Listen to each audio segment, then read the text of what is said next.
Okay, hello friends, welcome back to a Prefect 99 live stream with Concorde to JFK. We should be arriving at a similar sort of time that we would have been arriving had we left Barbados on time. It's a much shorter sector. We've got 87 packs now, and they've all got their holiday bags with them, which gives us almost 9.5 tons of payload. But for this sector we only need 50, just over 65 tons of fuel. 45 of which is destination fuel. So, without further ado, I'm connected to VATSIM. I will get projectFLY running.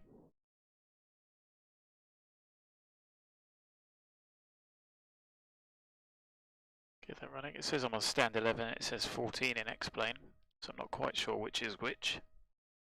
Not that it matters. Nobody's online. They've given us a bit of an interesting routing actually, and I'll just load up this map because of course I can't load mine up. It's going to be a 09 departure. I will take a look at the charts, but I thought, yeah, so 27 is restricted. It's going to be 09. The logical and shorter route would be to do an immediate right turn and then go straight to our waypoint, our first waypoint, which is actually over here somewhere. And the route that they've given us, it takes us over, not quite sure what island that is, part of Santo Domingo, and then up this way to New York following the airways. I think a more logical one, I don't think you'd have got supersonic that way. We are going to be supersonic all the way and then ping over them. I don't think you'd thread the needle there as lovely as it would look. I think you'd do a straight left turn and then direct towards Bermuda and then straight to New York. So I wasn't going to muck around trying to figure that out. But that's the route that we're going to be taking that way. So what I think I'll do for our departure is do a left turn. There's no circuit fuel in this, so we'll have to be relatively quick about it. A left turn to give the island a little bit of a show of Concorde, and round the north of the island, and then direct once we get up here somewhere.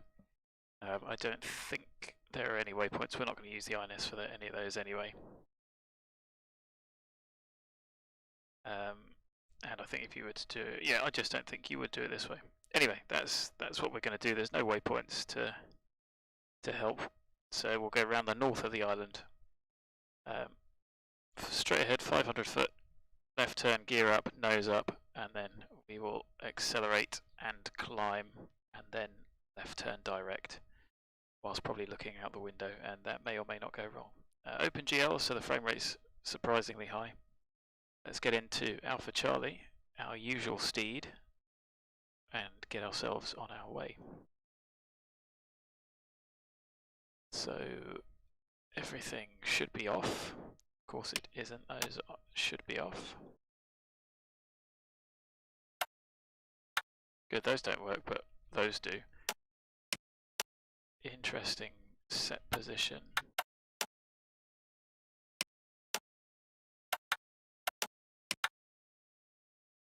A little bit of a texture needs working on there.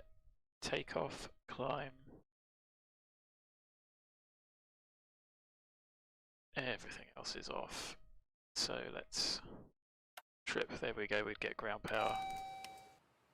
Just use the batteries instead.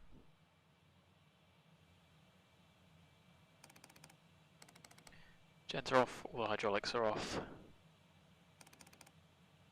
I'm going to open up the bleeds. Ready. I'm going to open cross bleeds. Ready. Pop all of these on, which is why this as a flow makes much more sense. Come down, leave all the pumps off, and I'm just going to do these now.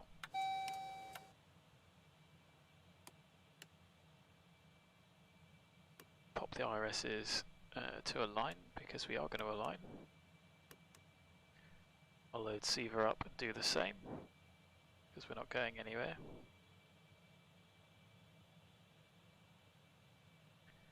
Run up this panel, ground idles high, 88%, shut, off, shut. We can put the fuel heaters on auto. Cabin pressurization set, ground yellow off, all the way down. Turn all the lights up. It should be a daytime flight all the way, just about. The air data computers on, back over to the top. The navs can come on, those can go on. We have finished fueling the airplane. The throttle masters are off. Those should come on, but don't.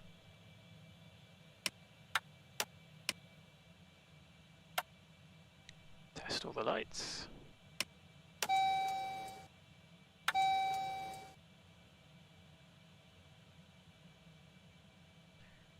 Go. We can pop the lights on.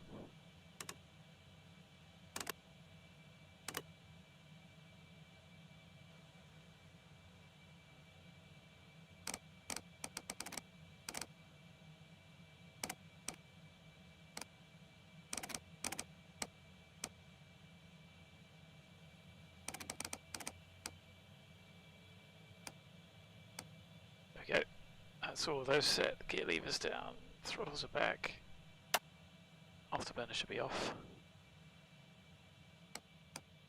So we'll set 350 initially. Let's have a look at the charts. There are no SIDs for this airfield. I guess because there's no terrain or anything in the way, you don't need them. There's a reference and a noise abatement. 091 is the runway heading.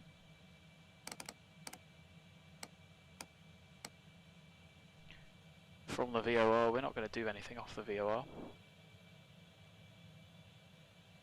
so we don't even need it, but I will set it to 091 anyway.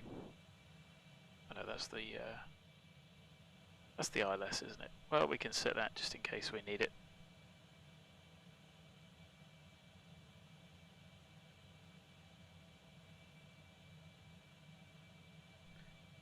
So for departure, about that initially, 2000 minimum. Set the bugs, I think they're a little bit wrong. And I'll check active sky, that's working. 2994.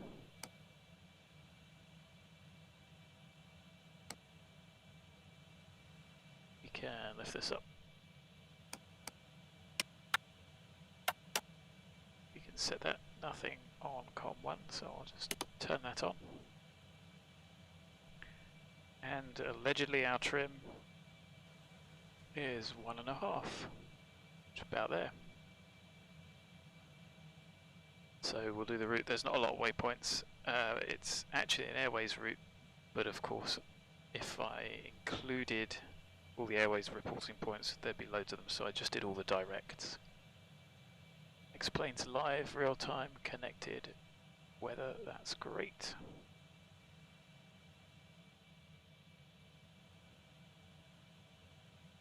And there we go.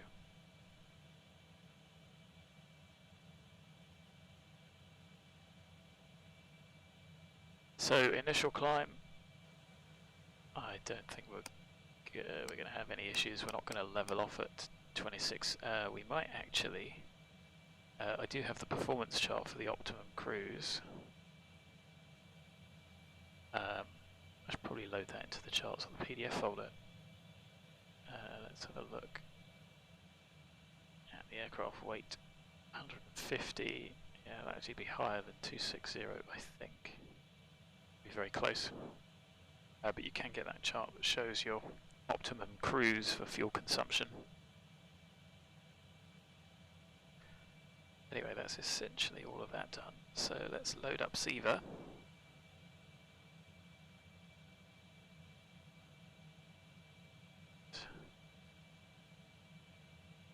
Pop in our position, which we think stand for 14. It isn't, it is 11. 11 looks a bit more realistic. 9 through 11, so north 13. While we're getting the battery warning. 047 West 59293. Pop our waypoints, and the first one is actually the VOR, so that's a bit pointless, but nevertheless, pop it in.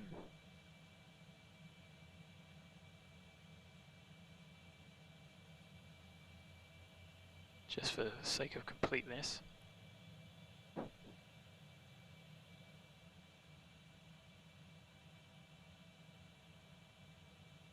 Here's the VOR. Waypoint 2 is DELNU 1338 West 61175.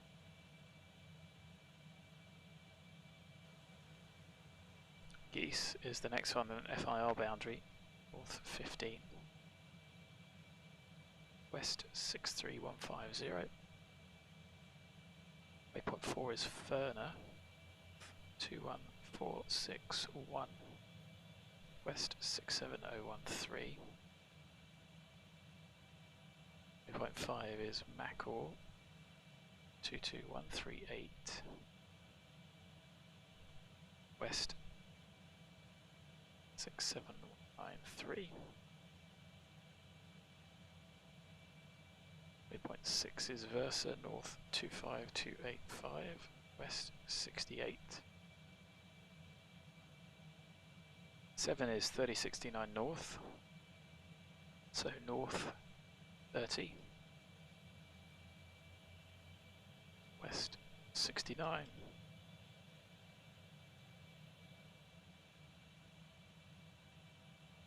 Waypoint 8 is north 3470, 3470 November. 34. That ready light came on very quick. West 70. And then SAVIK, which is going to be our decel point, is waypoint 9. 37427. West 70590. So 37427, 7059, 3470, 3069. I think I added these just because they were pretty much on the airway, you know, within a little bit, and good to just break up the legs rather than having 500 miles in one stretch. 25285, 68, yes. 223, 67193, 21461, 7013, 1563, 15, 1339, 861, 75, and then that one doesn't really matter. Good. That's coming down really quick. We are, of course, closer to the equator, so that does make a big difference. Looking for that angular displacement.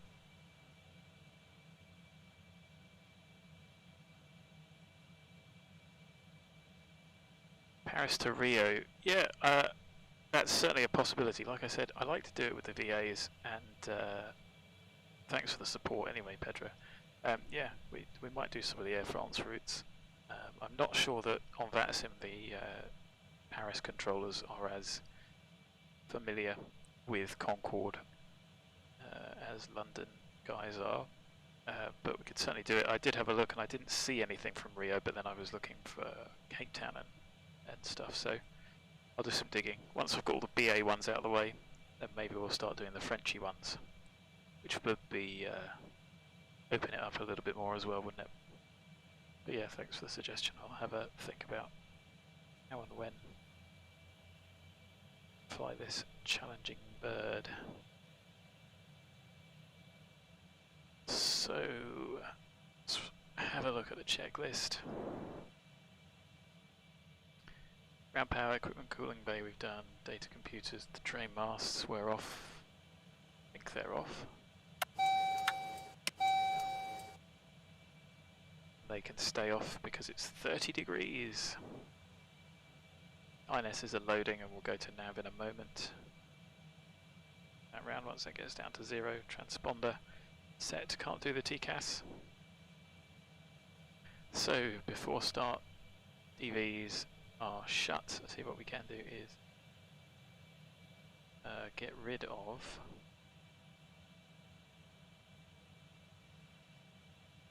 the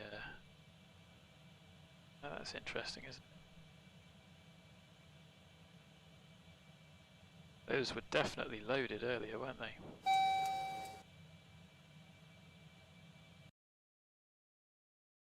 Weird. Okay. Well, the airplane's secure. DV's shut. So, flight control inverters.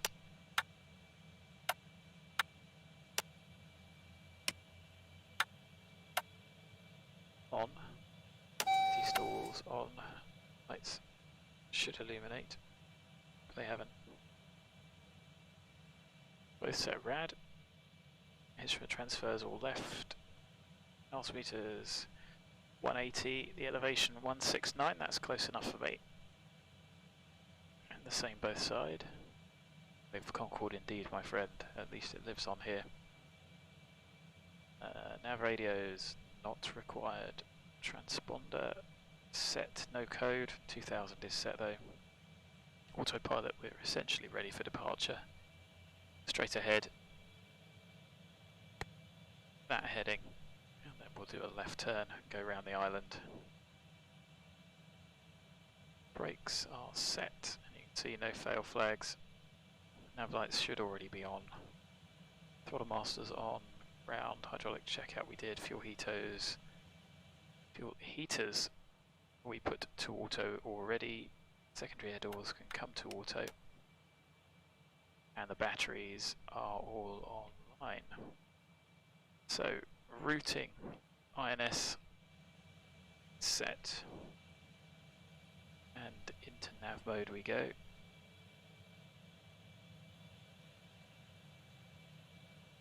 Nav set 1, 2, 3, and on the receiver, what I will do is put distance time down here for you. What do we normally have this one on? Position.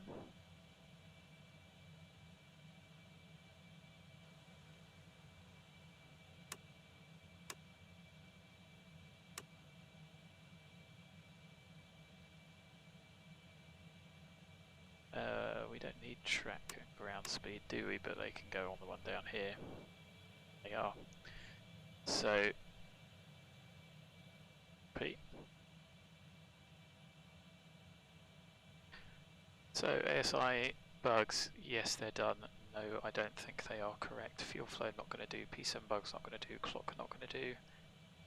Throttle lever angles not going to do. Seat belts and emergency exits on and armed. So load sheet, I'm happy with what we've got. I'm happy with the fuel. Load limit, start clearance from ATC we need. There is nobody online, so we're not even going to bother calling up. Doors reset checked. Master recall.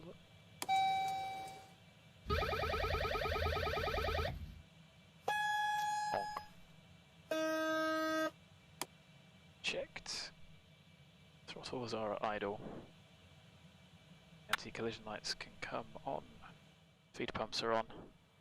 And the door is shut. Now apparently the cabin disappears when you shut that, so no need to worry about it.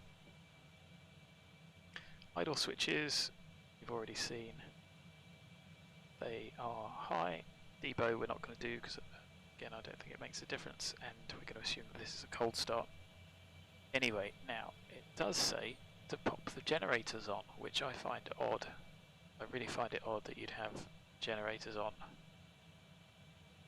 now, but you know what? Maybe you do. So, nobody's about, doesn't matter if they're behind us anyway, we're starting. So we'll start engine number 3.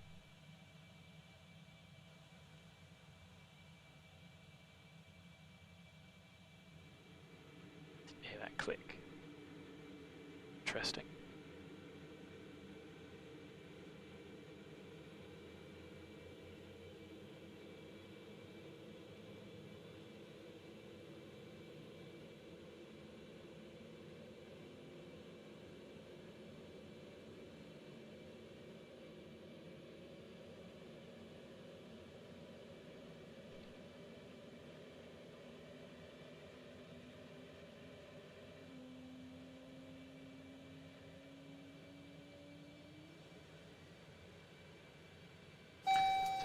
didn't do was get better pushback planned.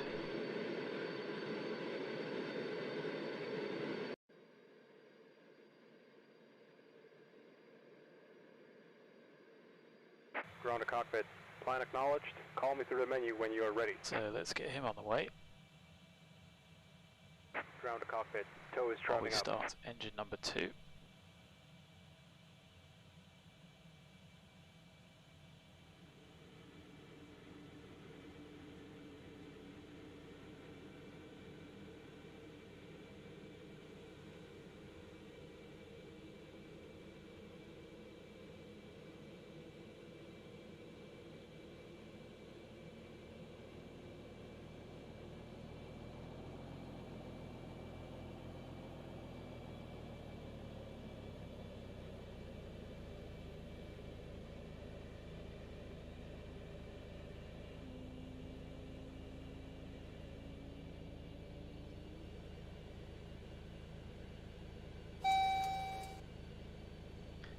Go. So Okay, 2 is all coming doors nicely. and hatches are closed.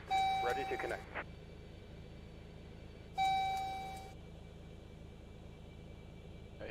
We are being hitched. 2 stable engines. So I don't like the way it does this. I think we would go brake fans on. Go along here, open all of these. Check them all on. Then maybe across the top. And I think those tanks on. Tow connected and bypass pin inserted. Release parking brake. So we can go push at 1923. Starting pushback.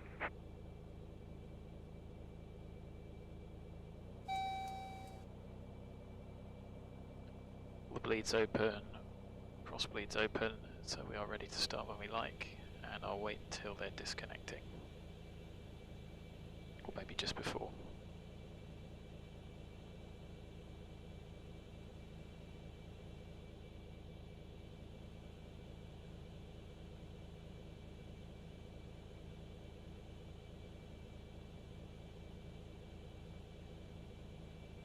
Stutters are definitely worse in OpenGL, although that is the SIVA stutter.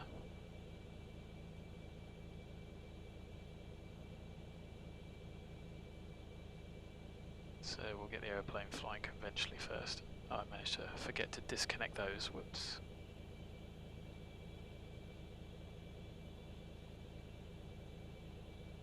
Didn't like that. That was what that bump was. Never mind.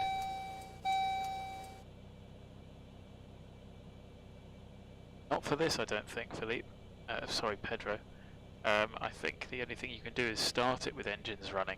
Otherwise you've got to... Oh no, I tell a lie. I tell an absolute lie. So for this, in Concorde, you can actually go to the flight engineer and do system start up, shut down, engine start, system shut down. So you can do that in this aeroplane.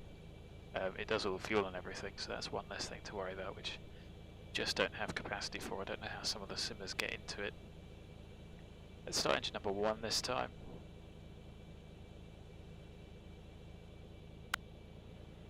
There was a definite clack that time. Didn't hear it the other 2. But yeah, so for this there are some shortcuts. For others, not so much. So easy taxi, we're just going to go all the way down, taking this taxiway here all the way down to the end. Pretty sketchy, that doesn't even line up. Bit of a poor effort, better now. Operation complete. Set parking brake. Brake set. Disconnecting tow. Stand by.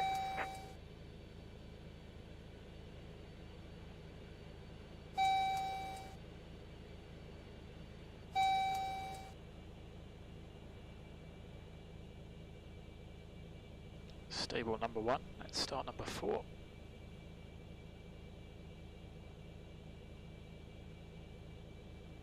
No clack that time, that's weird.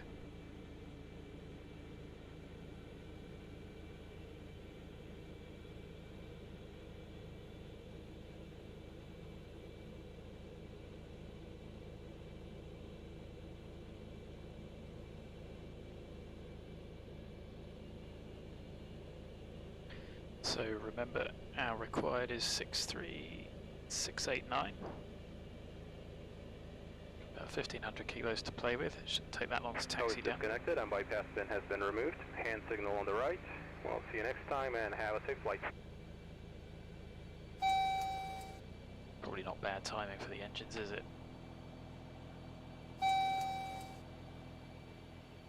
The time the tug gets out of the way.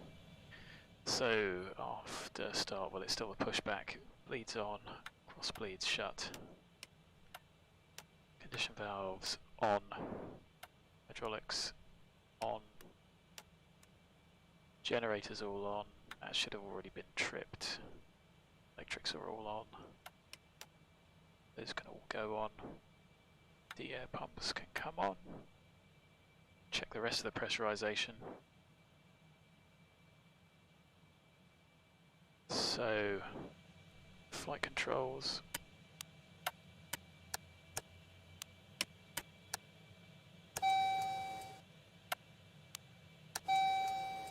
All on. Trim is set. I'm going to do a control check now. Left, right, left. Forward doesn't quite go fully forward. 10-hour flight and you want to skip. You can do time acceleration in X-Play, but you certainly can't do it with this. Well, I think you can. I wouldn't. So, up on top, we are going to pop pressure statics on. Pop. Going to do it that way so it's ready and easy to turn off. TI inhibit. Low ignition can go on, auto throttles can all go on. Engine rating mode is flight. No flags. Hydraulics, electrics, all on. That's the after starts done. Visor for taxi.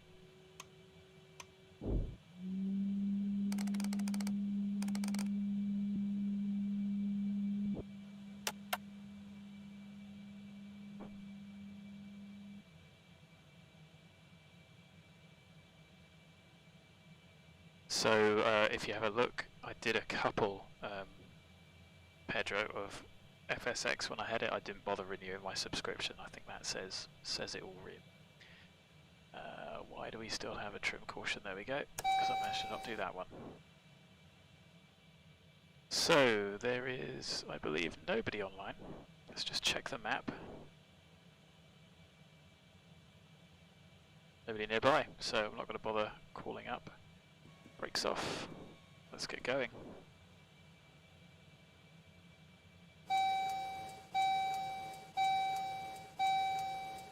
So control schedule to normal, 88%, and I've definitely missed the ground idle somewhere. So normal. Air conditioning can't do. Still left.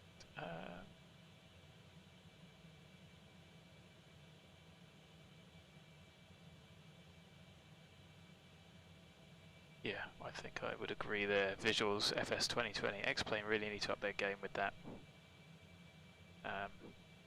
Because, you know, like these sort of graphical issues are just not going to endear people to it. I'm sure Microsoft will ditch FS 2020 when they want to in a few years, as they did the last time. Despite what they've said, it must cost quite a lot to run. I don't know how the subscription models are really working.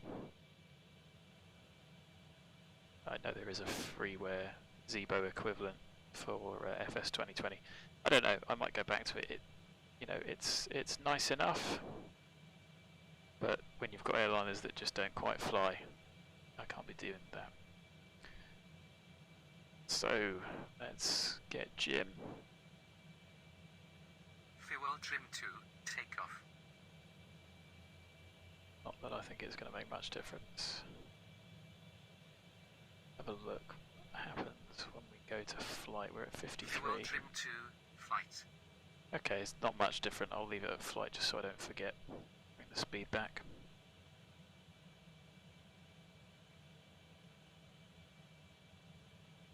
So D as we all did. Once it's done, I'll tell you one thing I haven't done is pop the transponder on. Easy to get out of habit for doing that. I'm going to pop that on ready. We don't need any other lights for takeoff.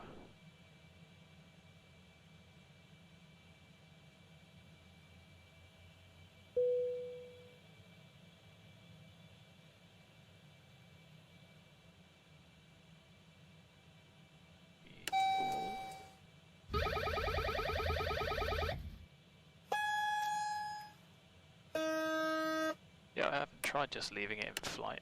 Obviously, in reality, it makes a real difference. In this, it doesn't seem to so much.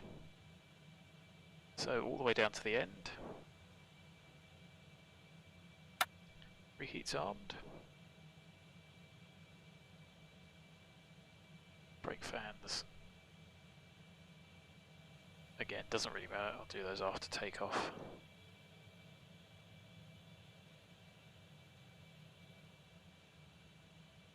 Barbados traffic, speedbird Concorde 613, lining up, taking off runway 09, departing to the north. Not that there's anybody there to hear it.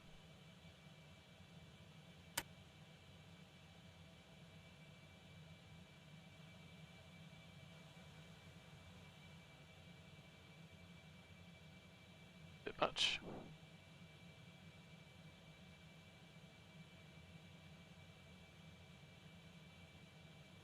So it's going to be 64 something takeoff.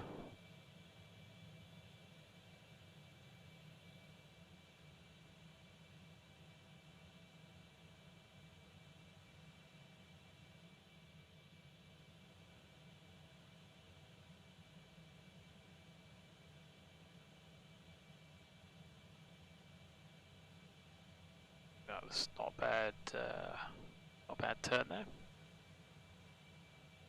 Approaching 09. Definitely nobody on approach. Thought I turned XRAS off. Right, let's get onto the runway, come to a stop, and then I'll turn and make sure everything is off.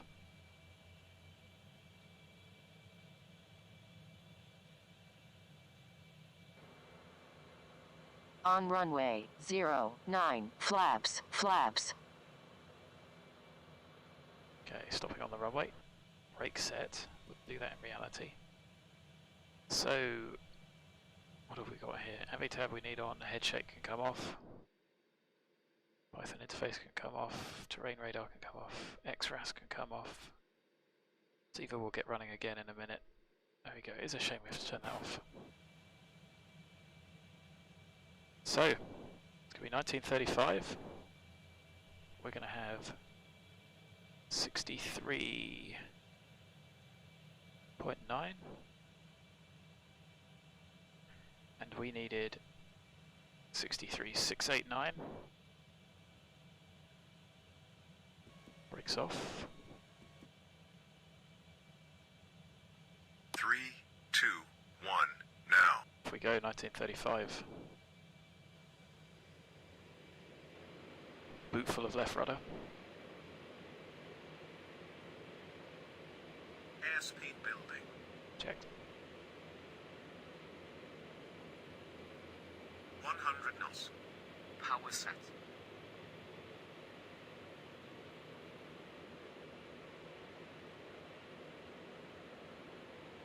V1. Rotate. Hands off the throttle.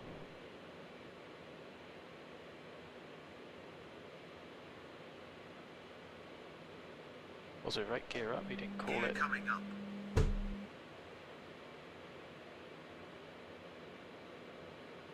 There's 500.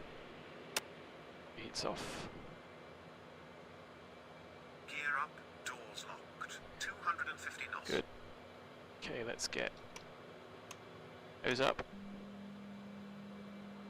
We'll allow the airplane to accelerate whilst turning to the left.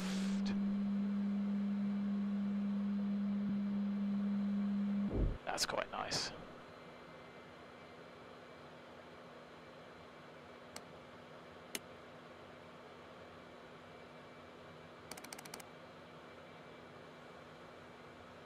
So let's get heading hold. Autopilot. Autopilot. 3,000 feet. Oh, no, track heading, sorry. That was my bad, entirely. We were doing so well up until then. nicely round the island. Don't want to go too far around. And we can actually go something like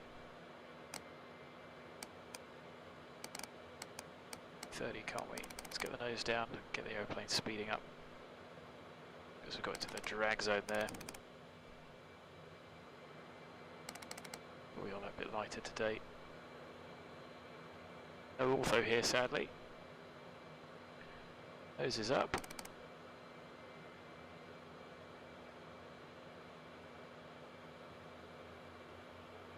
Now we want something like 395 knots if we can. Max climb.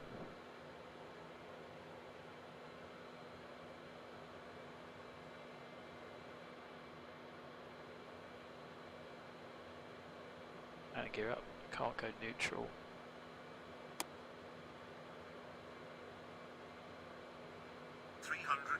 knots.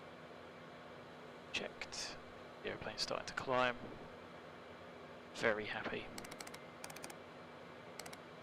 She goes. Oh, it's gonna be close. Overspeed warning. Let's get the nose right up. Climb. Actually have to bring the power back a little bit. Going up like an absolute rocket. 10,000 feet.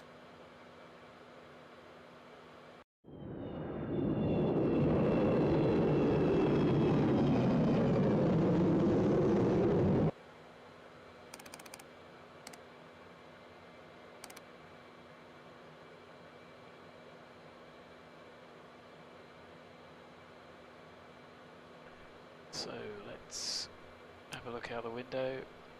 Let's come around to the west and then we'll go direct on the INS in a moment. Just trying to watch that speed. This is the sort of departure we need from Barbados later on.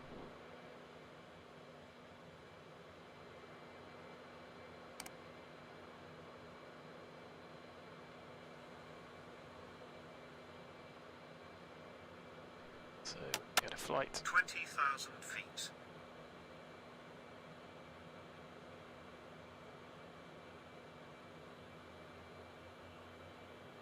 Put lights off, nothing else to do. And we'll get SAVIK up.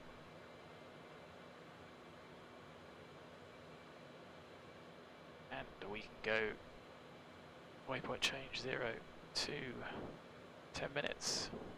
Let's go INS, INS on.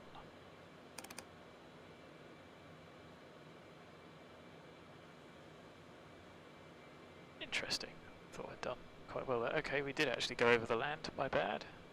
I was hoping we'd do more like that, and I did think it was almost due west, but yeah, clearly I was wrong. Could have planned that better, with a bit of work on the heading, etc. Let's get the nose down and accelerate the aeroplane. We can go transonic already. Nose visor is up.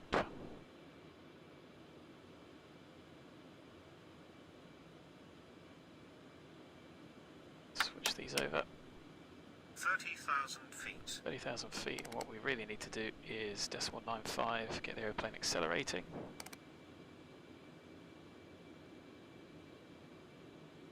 Whilst the INS sorts itself out. There we are, popping through the sound barrier already. Passed.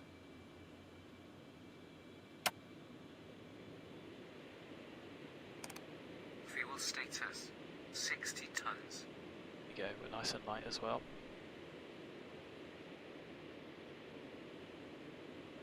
The stutters are a lot worse in OpenGL.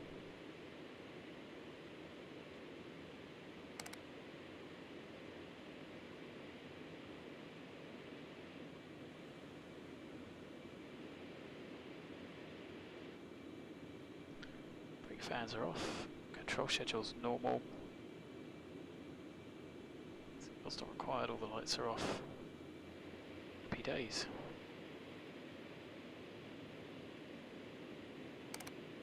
Could do with a little bit less pitch. Might just do a bit of max climb there.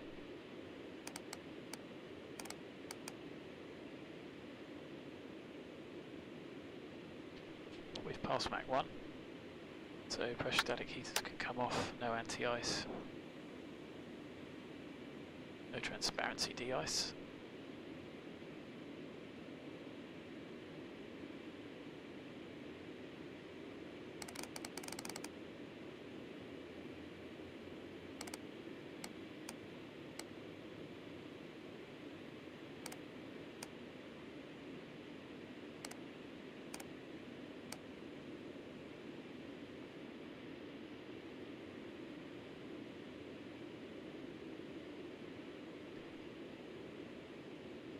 So,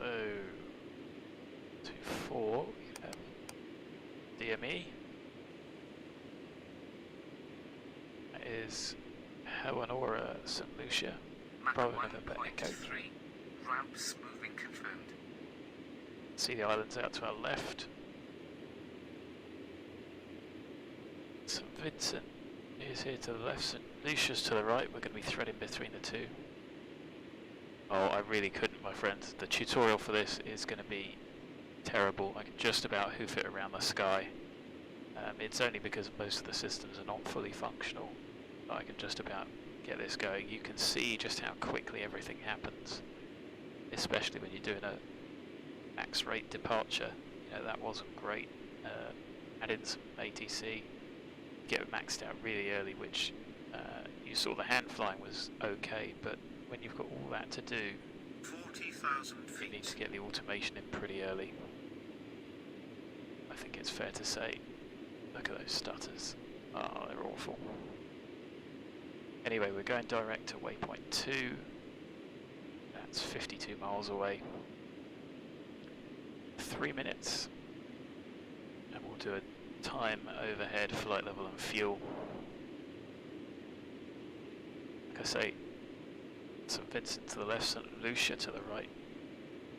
There you go. You're threading between the two. They will hear a boom, which, like I say, is I think why you just go this way in reality. Oh well, there's always next time. Looking for Mach 1.7 next.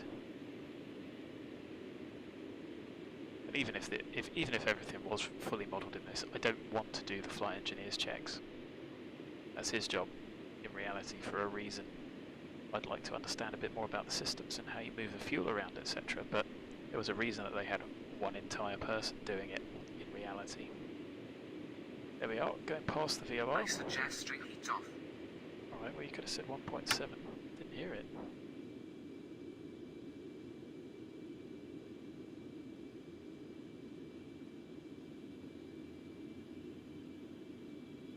There we go, Super Cruise. Doing 1,000 knots already. Reheats off. AT1, FT1, AP1 all on and set. Fuel tank pressure you need to check, but actually get, oh no, wrong one. 5A pumps because they're empty, 7A pumps because they're empty. The air pumps can go off as well.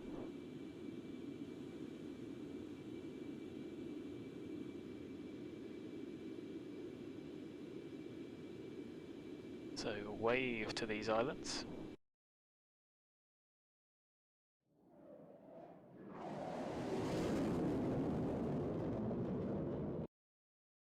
No boom.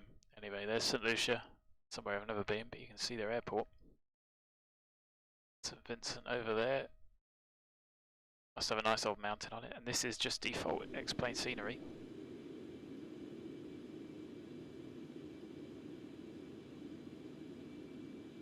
I think I could probably do a better job of doing the... So well, let's have a look at 5A and 7 transfer valves. That's, see how that's open, shut, doesn't change. That should be open.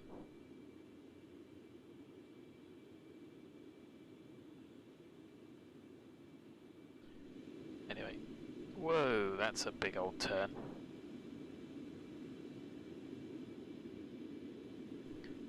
So we will be overhead. It reads 139, not quite there yet.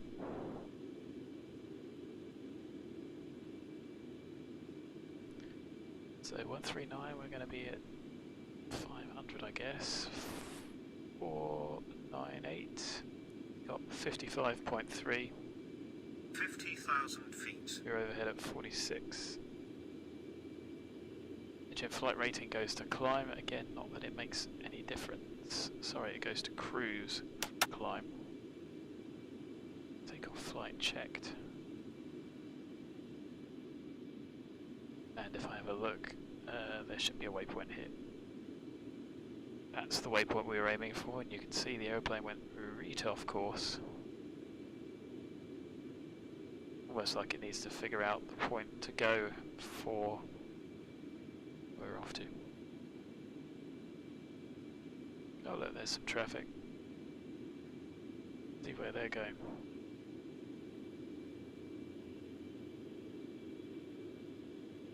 Oh, that's American 612. He was inbound to Barbados.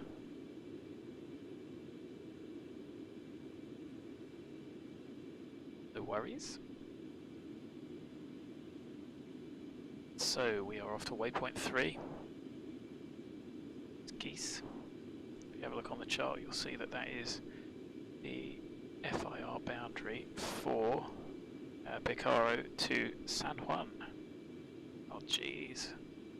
Look at that turn, like I've said. Passing Mach 2. There we go, so the airplane's just settled down now. Mach 2 relatively early. Actually not that great.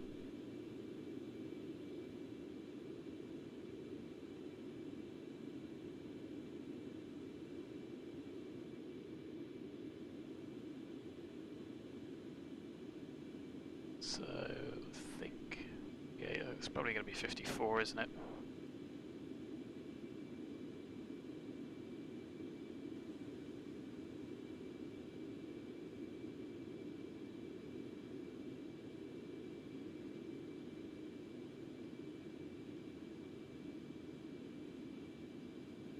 And then once we get our ground speed, I'll do our speed distance times. Once the airplane settles down, as you can see, that big old twisty should have been overhead that point. Don't stare too long, you'll get nauseous.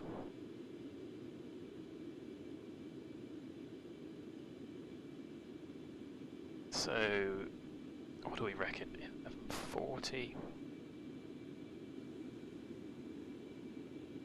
So after that, it's a 459. Then there's a very short leg, just because it's an airway diversion.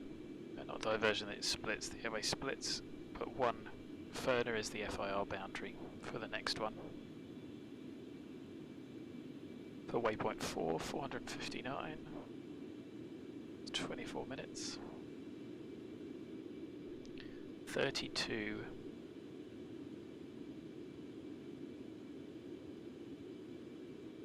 It's literally like 1.6 minutes. So I'll call it 2. Better to overestimate than under. It is 10. Then we've got a 277 leg. I tried to break these up a little bit more sensibly. 14 minutes. 245, 13 minutes. 228, 12 minutes. And then that's our decel point, so really not long at all.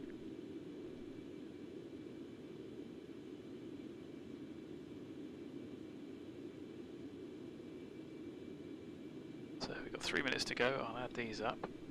24, 2, 10, 14, 13 and 12 to our decel point. That's 75 minutes.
So got all the ETAs.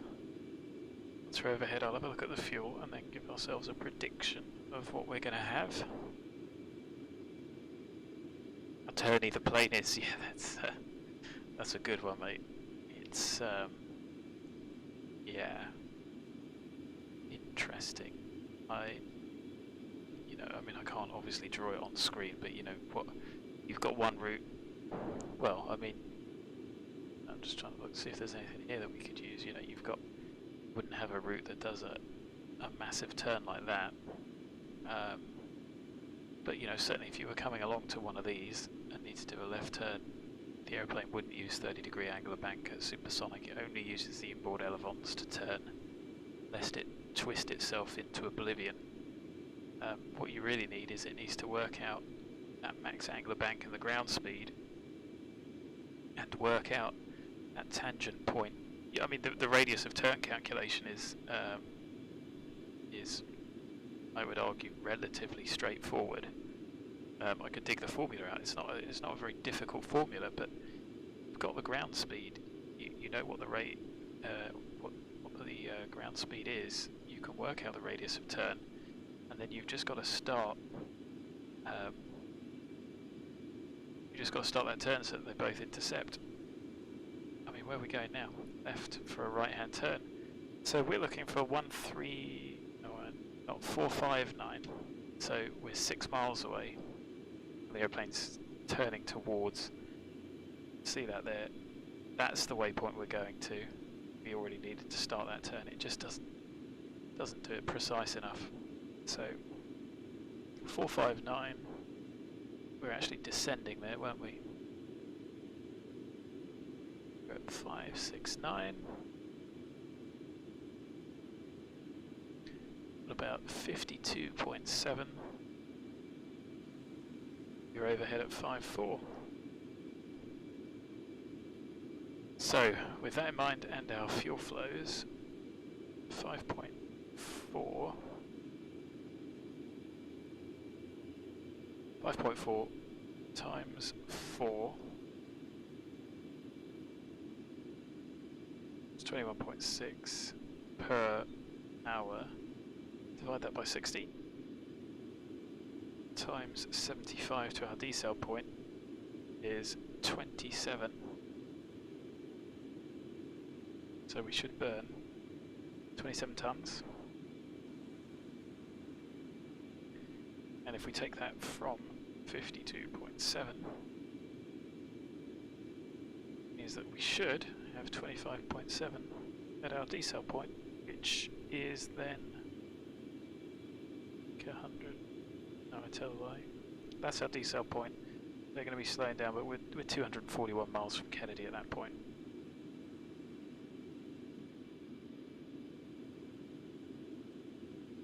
So, as I'm sure you saw yesterday, it's well worth doing the fuel calculations. We only need to get to waypoint 4, which is Kennedy. We're going to CAMRN. Very short flight today. But yeah, I mean, you can look up the formula for radius of turn. It really isn't difficult. And then the aeroplane, as you can see, this is the airway we're effectively joining. We're not actually following it, but you can see that that's a lovely tangent.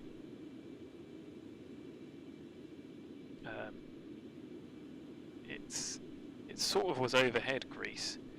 You know, if you were looking to have a waypoint about here that went off in that direction, then that would have been a lovely turn. The S damped is actually, I think, how autopilots are supposed to work.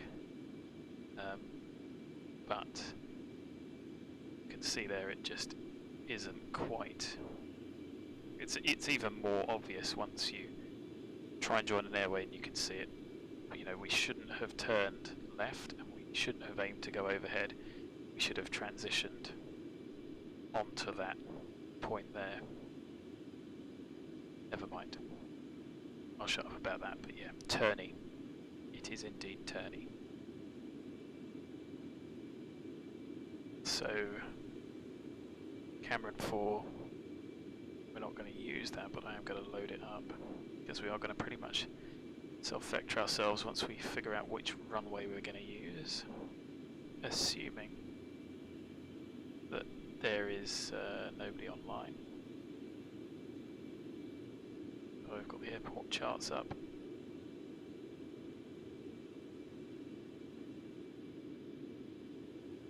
CAMRN is where you'd get vectors from anyway. 11,000, we want to be a bit higher than that.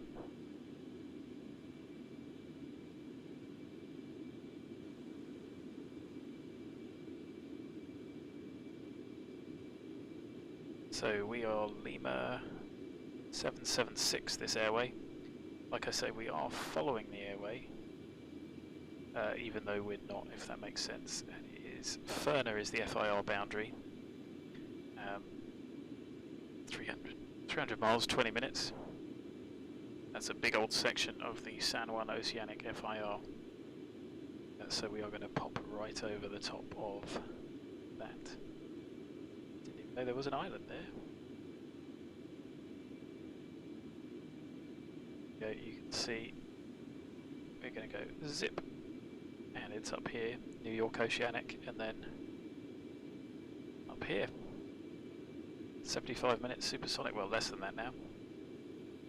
2109 is when we're going to be decelling, so about 1 hour 10 minutes. Ooh, TNCF, where is that? Caraco, to the south, or Curacao.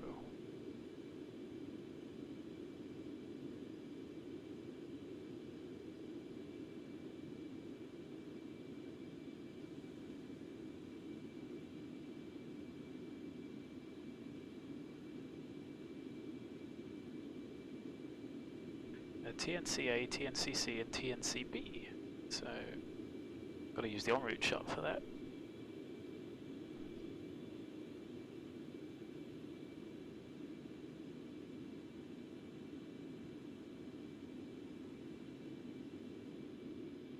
Should be out to our left.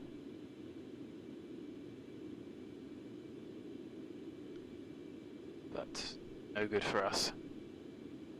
Anyway, pretty short supersonic trip today.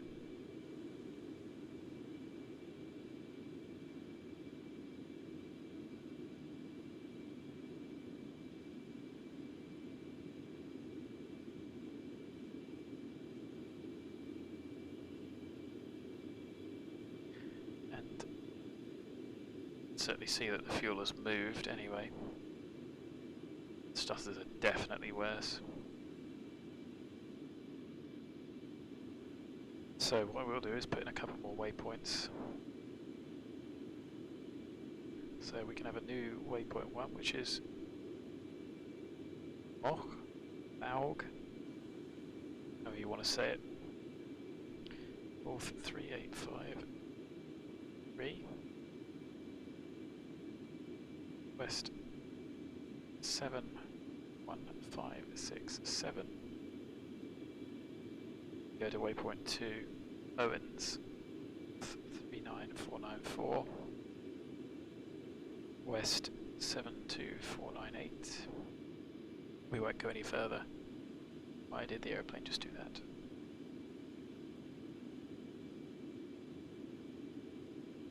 That concerns me.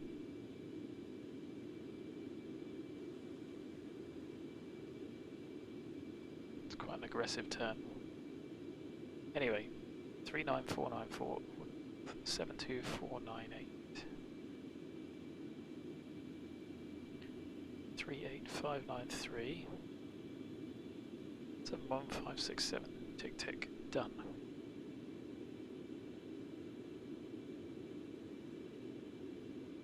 There you go, we'll put some more in as we go on. I can't, stutters are even worse, so I'm going to turn that off. Airplane still drives, which is good.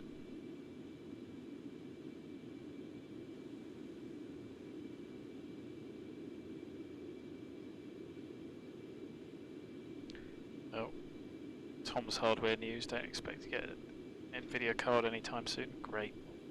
Gotta put a stop to this crypto mining.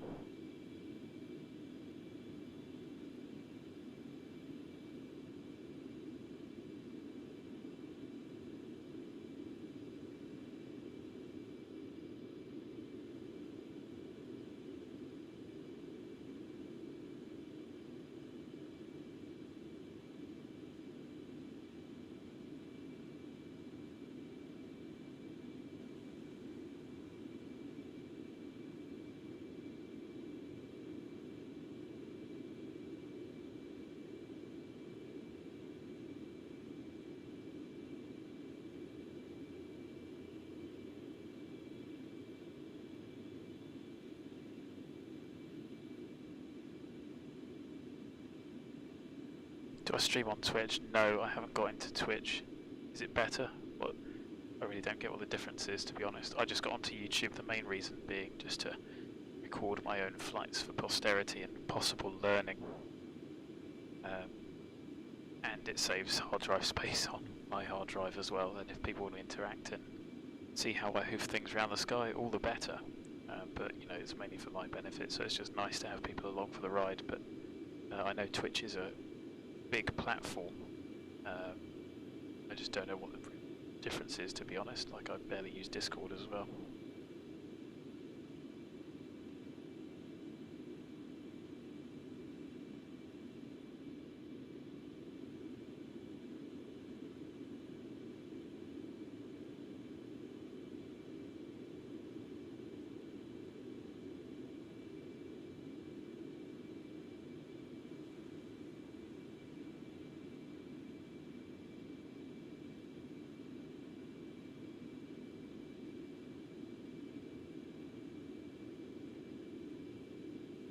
Oh, I answer questions. Oh, pass. I don't know, probably just from my own imagination.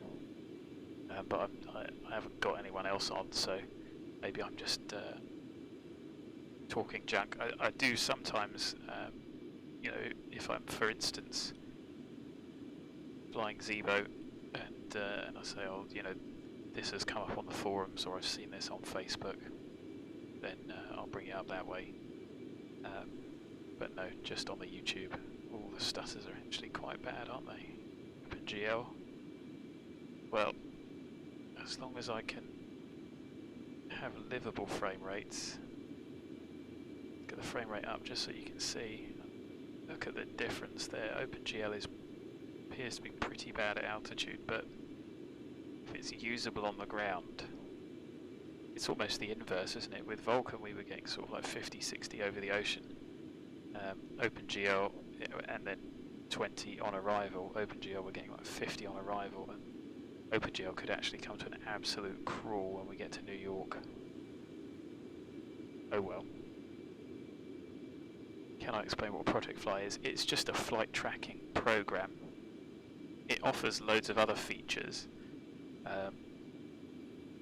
but it's really just sort of a flight tracking and logbook type platform that has planning features. It's meant to be sort of a one-stop shop, and allow you to do all your flights and track them without I mean, I wish I'd got it earlier so I could see everywhere I've been in everything.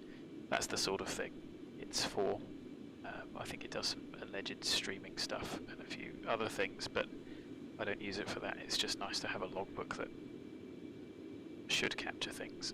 I think you used to be able to use it to show that it has got streamer tools, but they don't sort of say what they are, and I'm not willing to give them any money until they do, if that makes sense.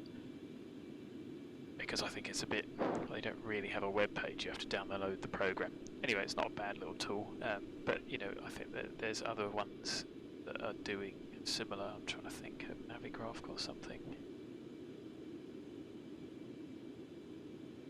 Not sure.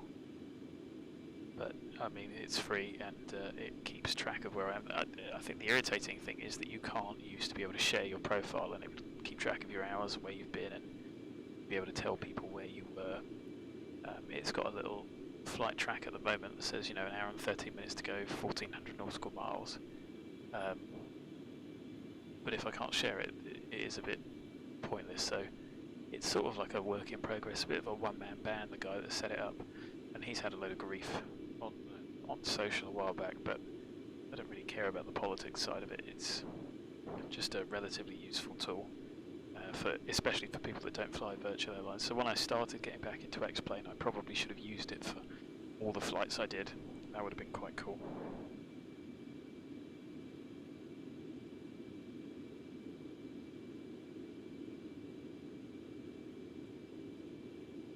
Yeah, so it effectively does that. So it's not bad. You can put your flight in and it gives you a nice little map and a track of it and everything. So yeah, check it out. Like I say, it's free. You obviously don't need to download the plugin and give them some details. It'll tell you where you've been, and it keeps track of where your aircraft are as well. So, you know, if you've done you've done a fictional flight, like I used to do back in the day, just rambling around Europe, going where you want to go. Sometimes virtual airlines can be a bit restrictive on their routes and types. Then it will track you doing it. You know, the trip that we did in Concorde over to Australia, we went down to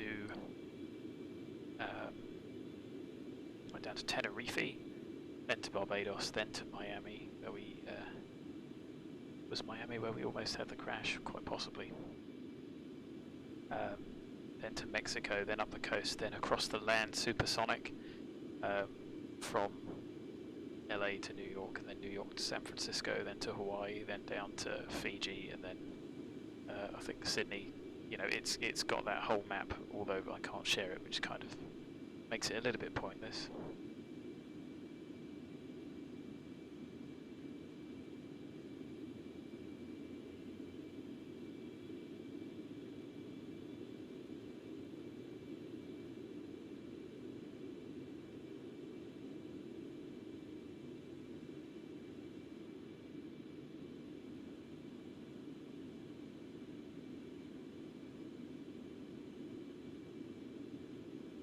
So yeah, give it a go. If you don't like it, get rid of it. I mean, I don't know if Sim Toolkit Pro or any of the others, you know, there's quite a few programs like that that will do similar sort of things.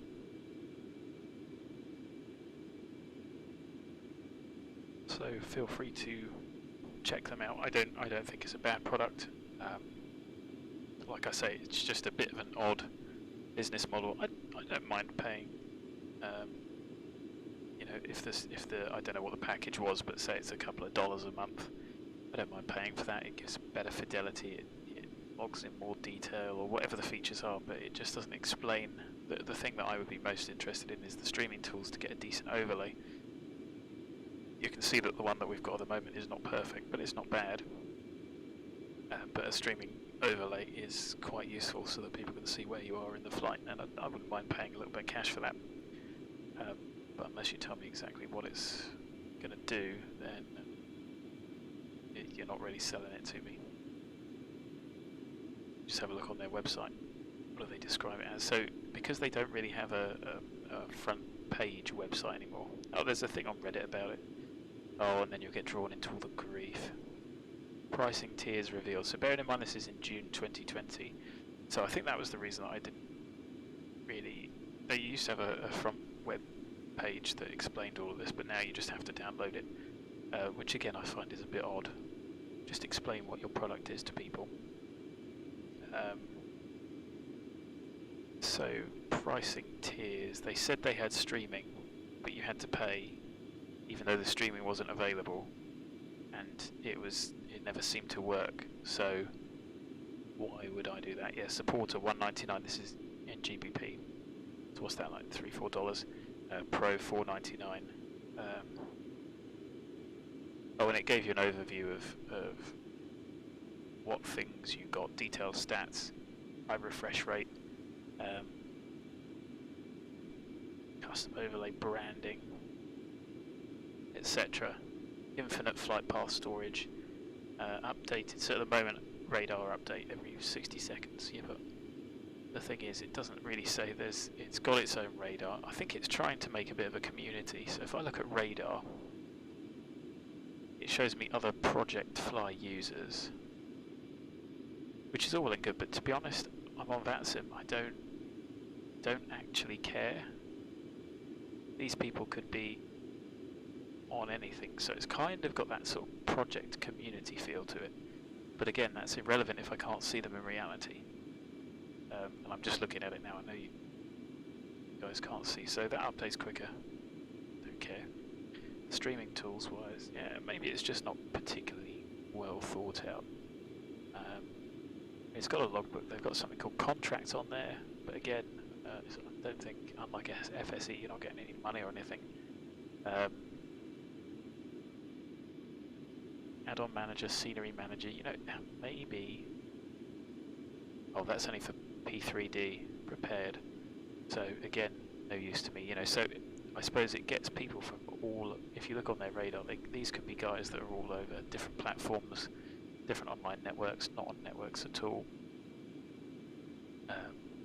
but again, if I can't see them in my sim, I don't really get why I care, to be honest. Just being selfish.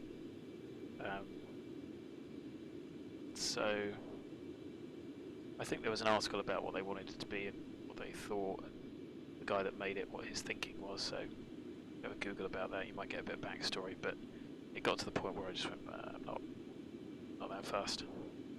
You haven't sold it to me.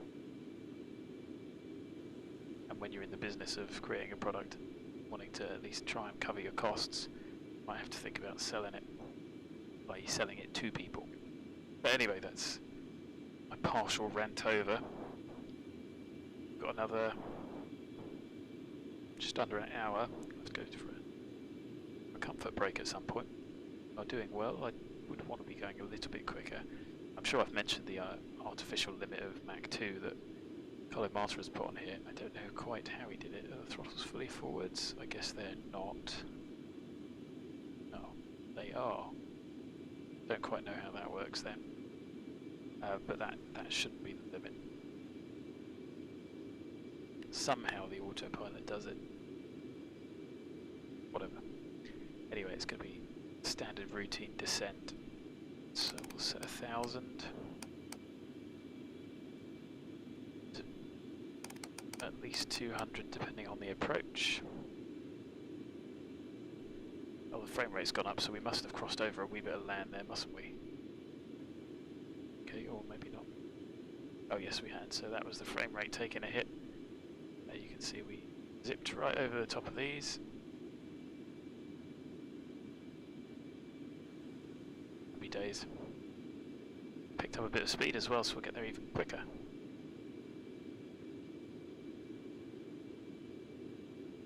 But yeah, if you're interested in knowing where you've been and, you know, pretending that you've taken an aeroplane and it remembers where it is, regardless of what type or what airline, it's better than a virtual airline in that sense. So I think it's quite useful as sort of an online logbook tool.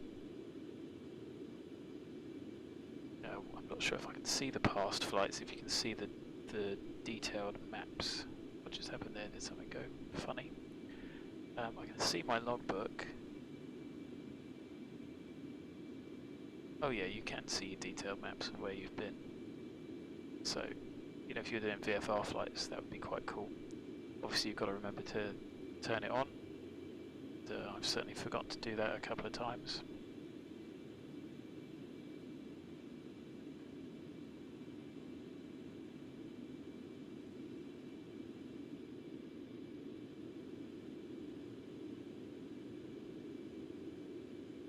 You can export it, there's data, get speeds, altitudes, flight notes.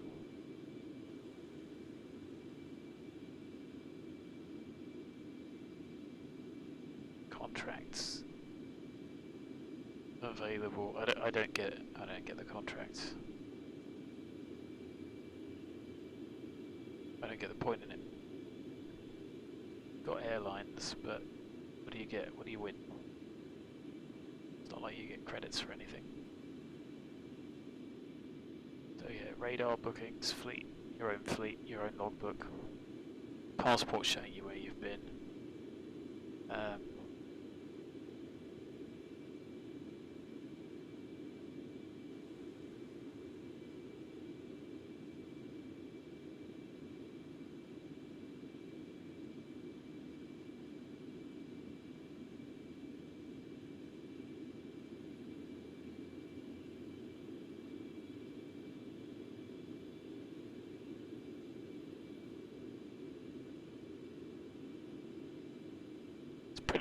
It's pretty slick. I don't think it's a bad bit of kit.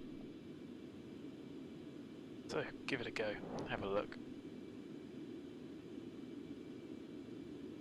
Colimata was kind enough to reply to my question about the cabin. When the door's shut, apparently it goes. I'm not sure that's necessarily true though, because I did see it earlier.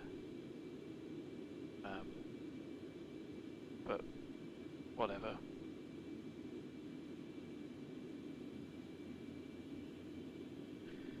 So we are coming up over our waypoint 32 to the next one.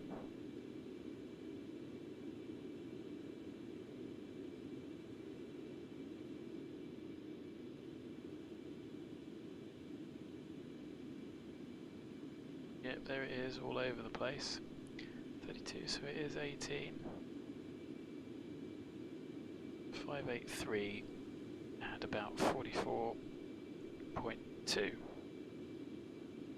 2 minutes to the next one.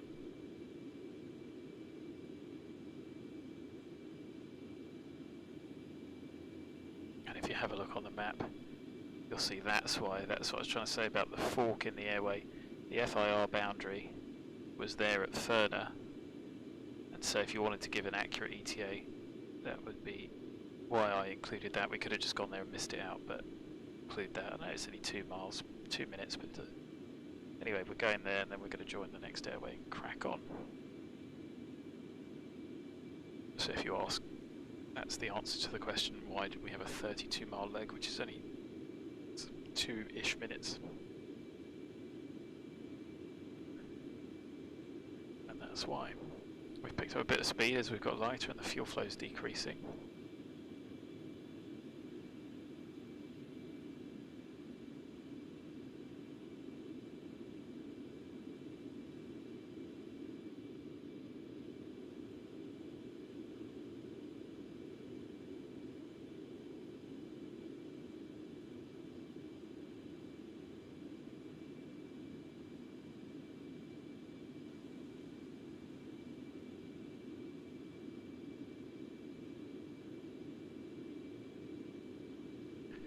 So the next is 198.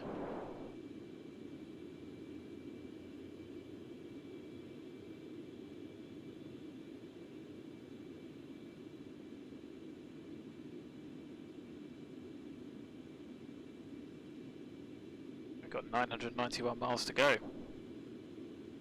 Not long at all. And a very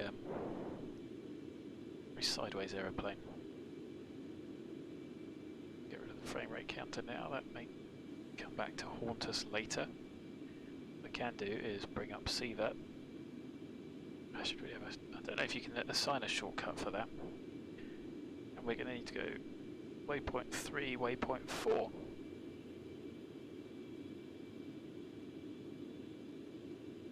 So waypoint 3 is CAMRN, north 40010. Hang on. Did I get that wrong? Yes, I did. Waypoint 3, west 73517. And finally, waypoint 4, north 40384, west 73467. So we got 40384, 73467, tick JFK. And then we put 340010 north, 73517 west, tick. And our alternate is KBOS direct, which I will grab the lat long for.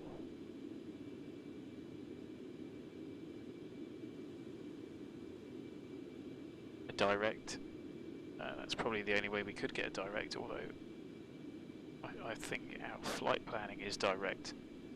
In reality, you'd probably have to go airways, so you'd have that as an alternate plan. It really is all over the place, isn't it? Yep.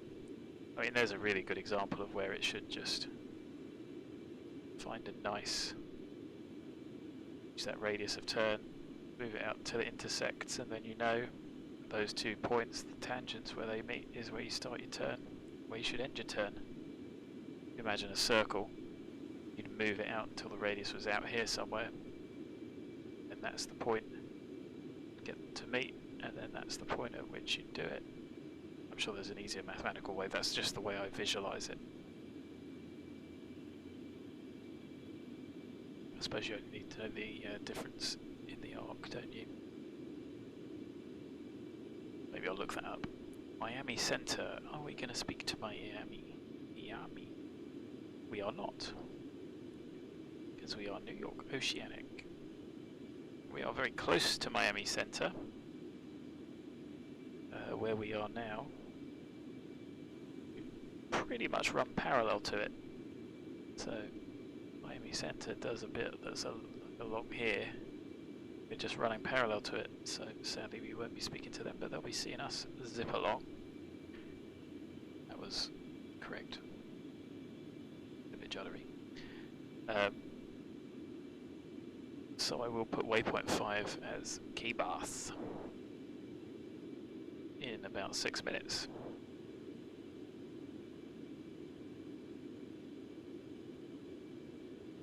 There we go, airport elevation. So KBOS you can put down as waypoint 5, and that's going to be north 42418. Oh no, 42. How did I get that so wrong? 42218. And west 071004. Not that we should need to divert today. It's pretty cold in New York. The weather forecast, well, the actual was pretty light winds actually. Temperature of 12997.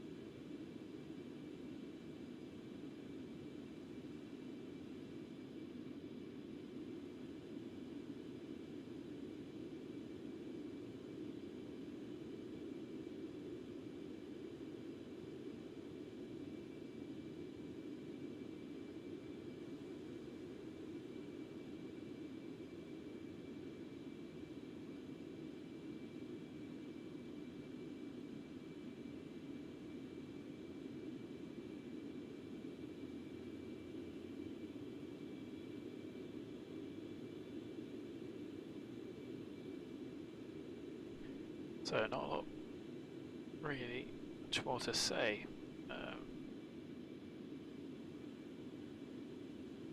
Probably fly Zebra again at some point, but once you get back into the Concorde and exercising your brain, you know, working out times for crossings and how many feet you need to lose to cross at a certain height, does make it quite good fun.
So the waypoint after this is VESRA.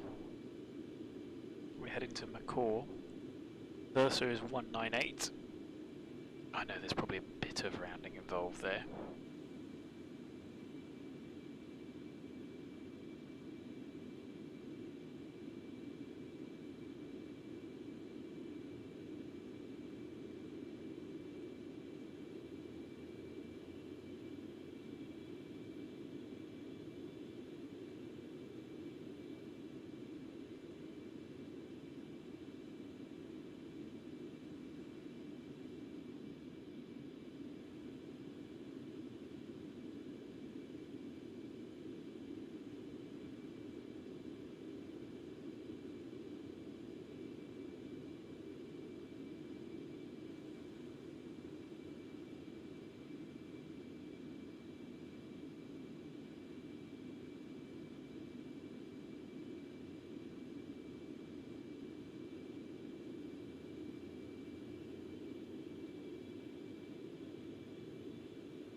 So 277 is what I'm Fuel looking for. status, 40 tons.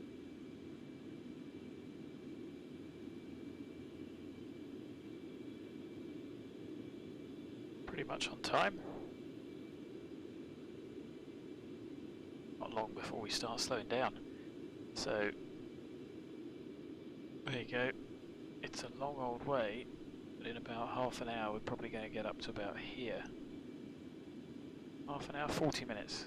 That is 40 minutes. Give or take. Might be up here.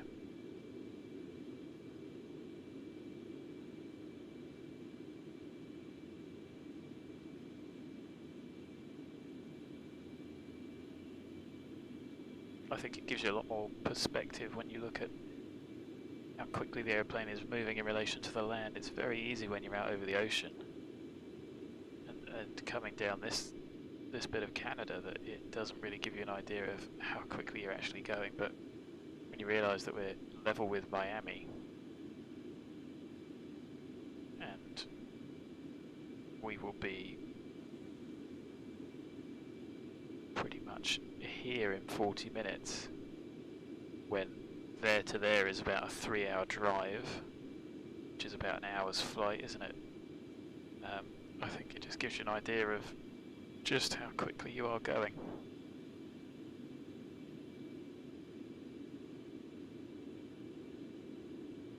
Make sure that this is moving.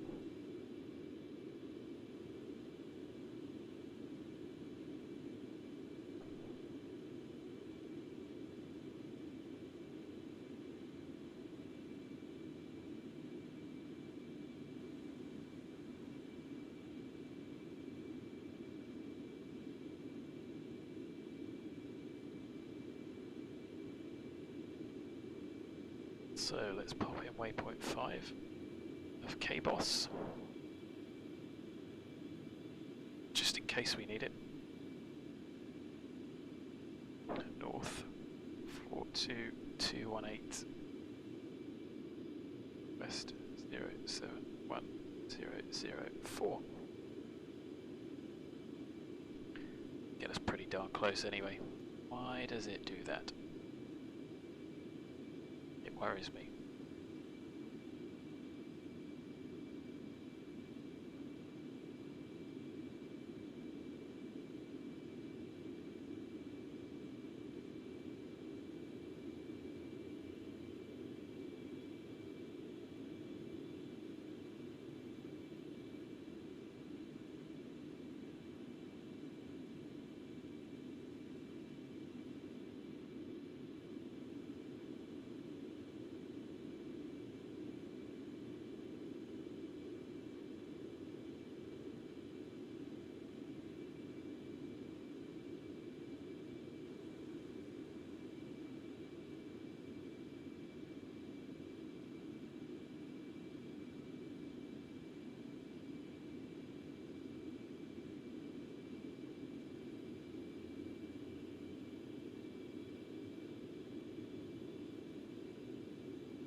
Right, so we're well on track. And how are we doing for time? 4:04 was the next one. So looking good.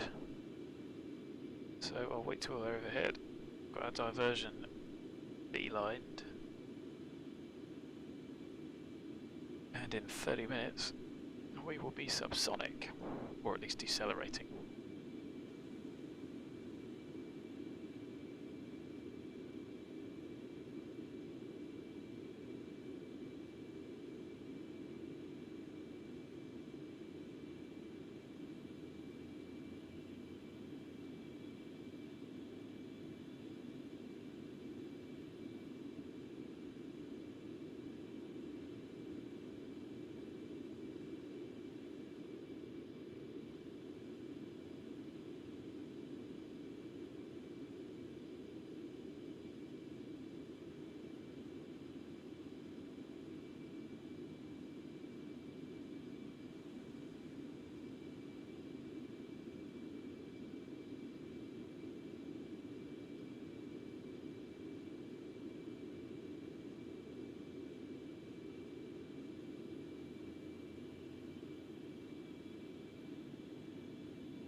Pretty light on the VATSIM today. I mean, I know it's Monday.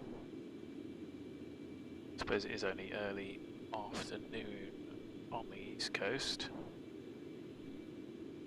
What have we got for New York? ATC we have. Approach and departure, ideal. 208 for the approach controller.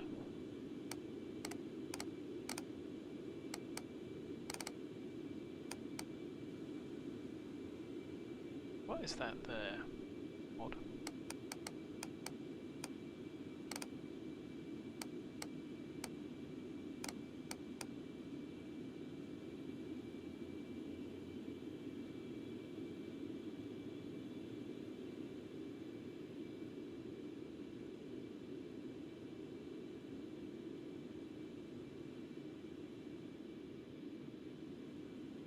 So 13 arrivals.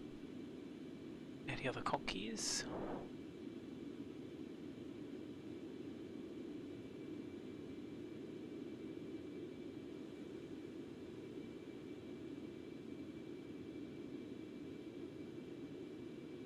Nope, just us.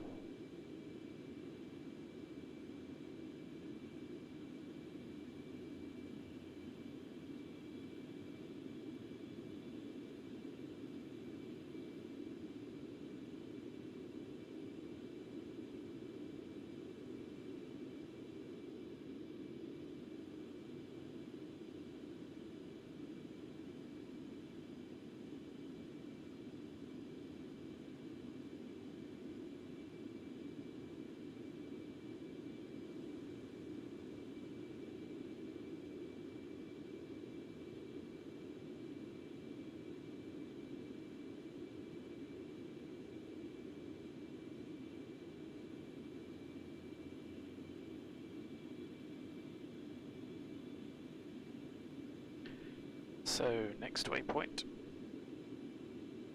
245.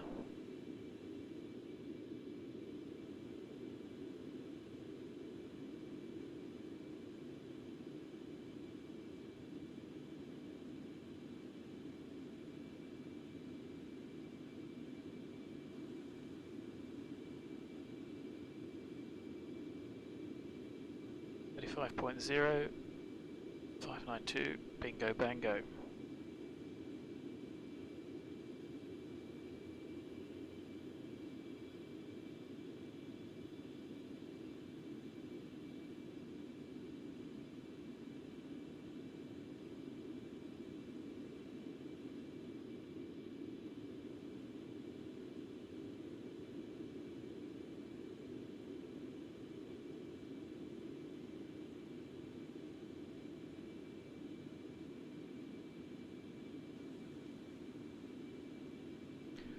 Right, time for a quick comfort break.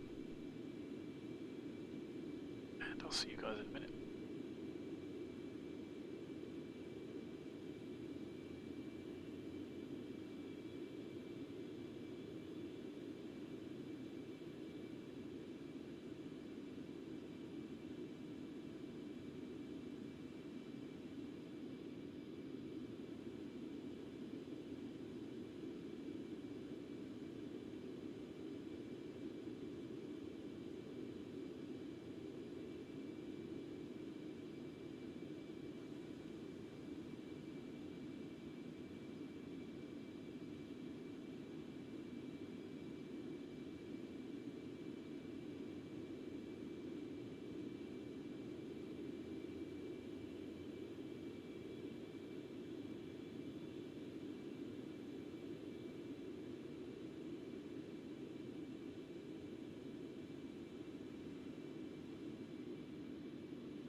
you go.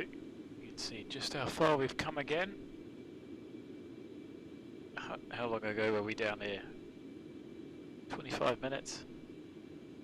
Something like that. 20 minutes ago. Either way, it's chicken mental.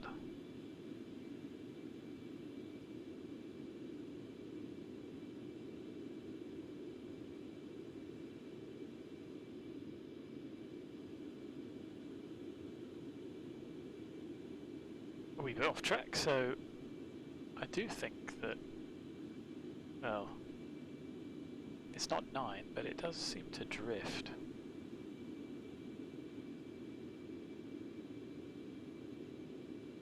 Anyway, 7 to 8, we're going to be there, 5-9 something. We've got 228 to go.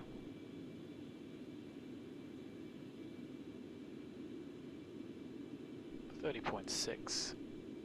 We're overhead at 5.6, a little bit early. Flight level 597.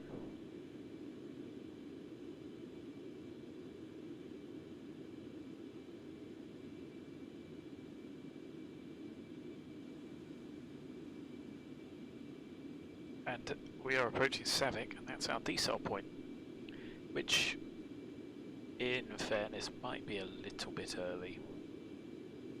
I hadn't really quite worked it out. I just sort of guessed. SAVIK is 241 away from the coast. Well, 241 from JFK, and we're going around the houses a bit. So it might be a little bit soon. But at least we'd have extra fuel if we did go a little bit further.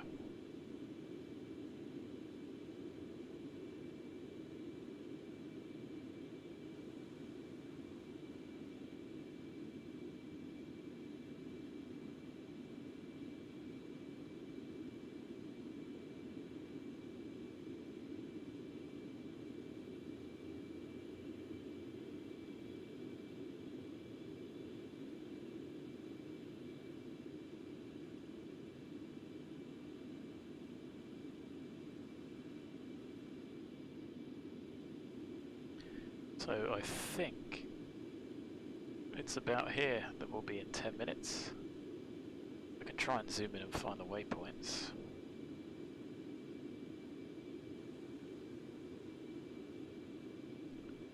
Yeah, okay, no, that's not going to help, is it?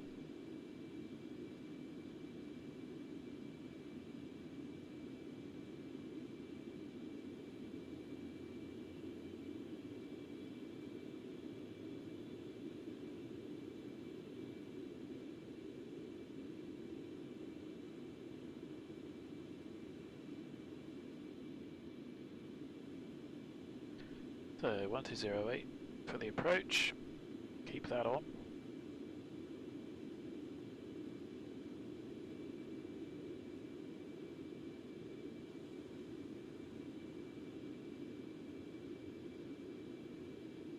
Let's get an idea of the weather. Don't think there was any ATIS. So weather-wise, is 2040 Zulu. No wind. 3 miles visibility. Light rain. BR brume. Mist. Few at 500. Scattered. 1100. Overcast at 39.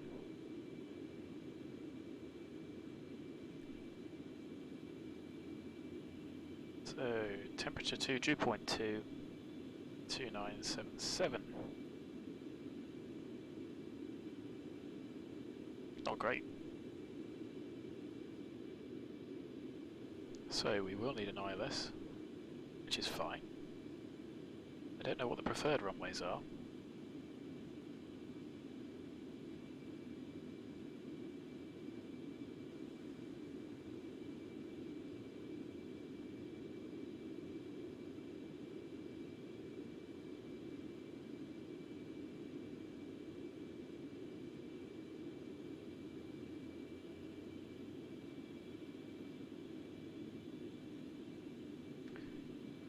Oh no, I tell a lie.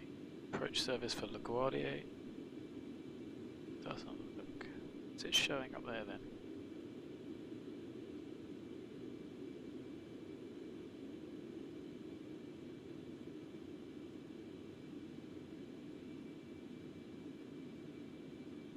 Maybe it will be a free-for-all for us.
So there's a fair few stations online, but none of them seem to cover Kennedy, as far as I can tell.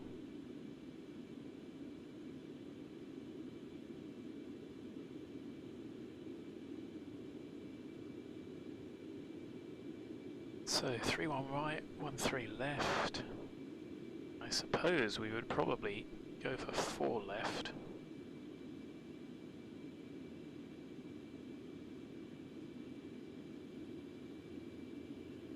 As that's a relatively quiet approach. Oh no, maybe it isn't.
So, like I said, I really don't know what the preferred runways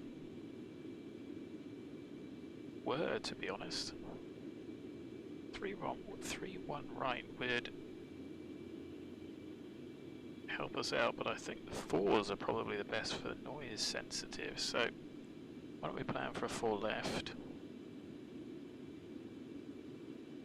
60,000 feet. Maximum flight level. Auto throttle off.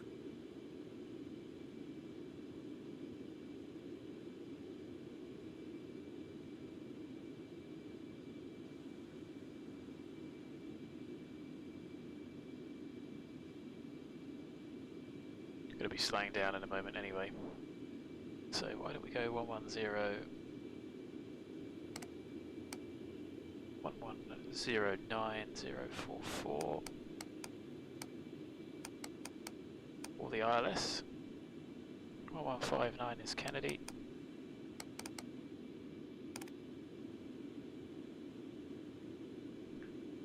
We could intercept Kanazi.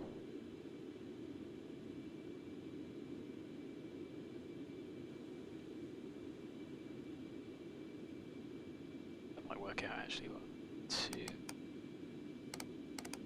3. No, we'll do it the other way around. So 159 gives us our distance from JFK.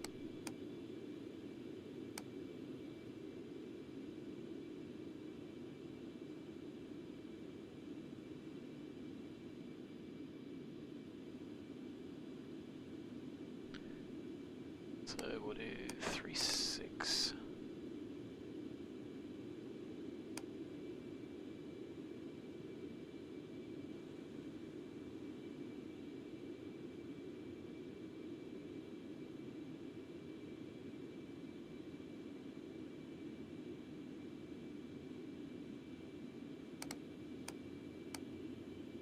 If we had 013 inbound there.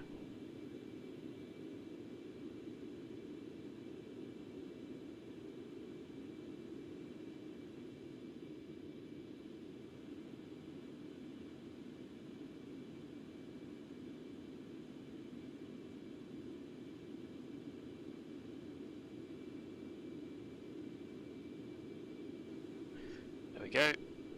So we're over our decel point. Just going to leave it for a couple of seconds. 2108 should be 89 to the next.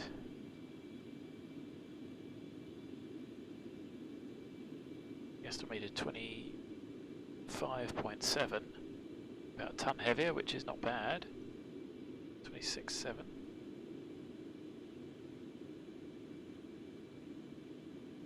So out hold we've got, engine recircs are going to come open, and we are going to slowly bring the power back to 18 degrees.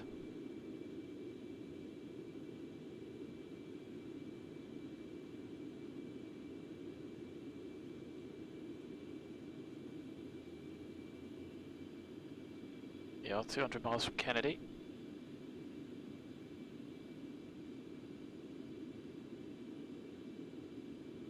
Go. You can see the airway we should be following. Didn't go very well, did it? Airplane would roll there, that would be ideal.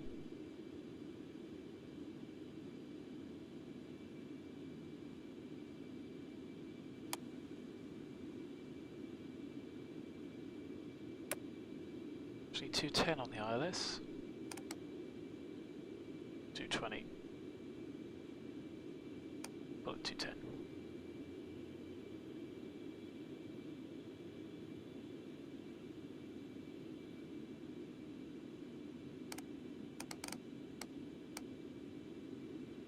So 062 for the mist.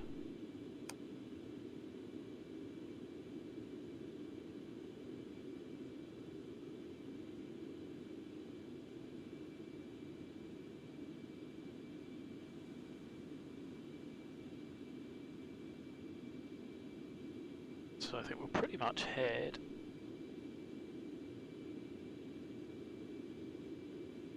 maybe 020030.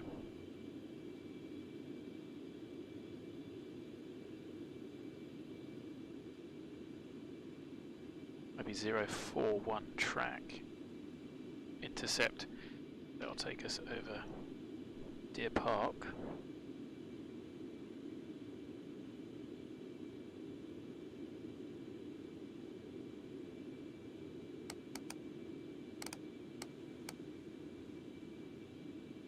Give you an idea of where we are. Covered a huge amount of distance there. Sort of skirting in like this. Heading up, doing that. And Atlantic City. Managed to get that wrong. Let's bring it down nice and quick. Wasn't paying attention. Autoquire primed.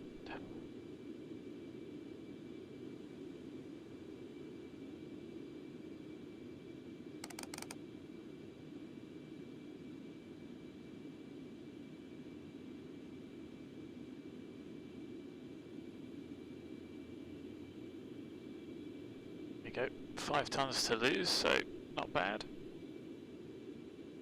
We try and maintain 350 in the way down. Probably going to struggle with that.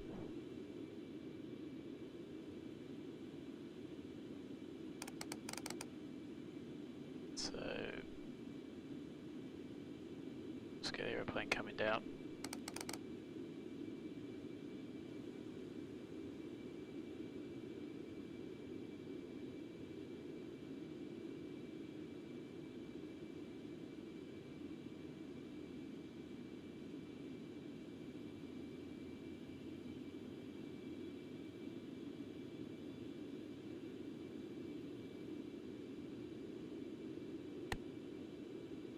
Try 350.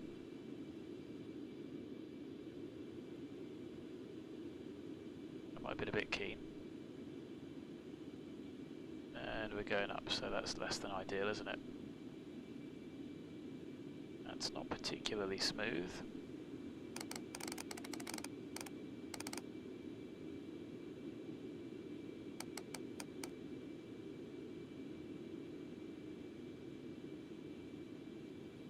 That's a bit better.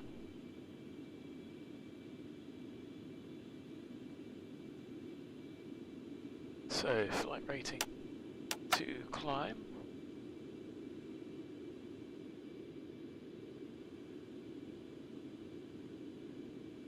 Transfer would go on at Mach 1.5, we should have done that. TLAE can come back now.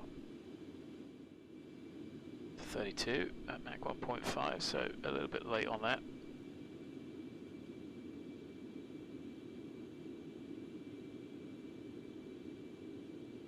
I'll bring the nose down.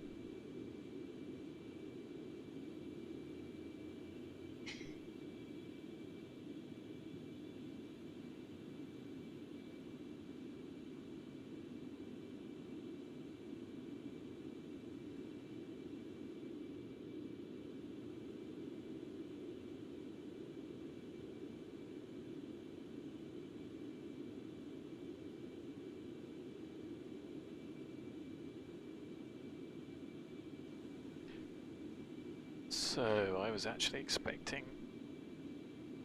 us to have decelled here, so being a little bit late.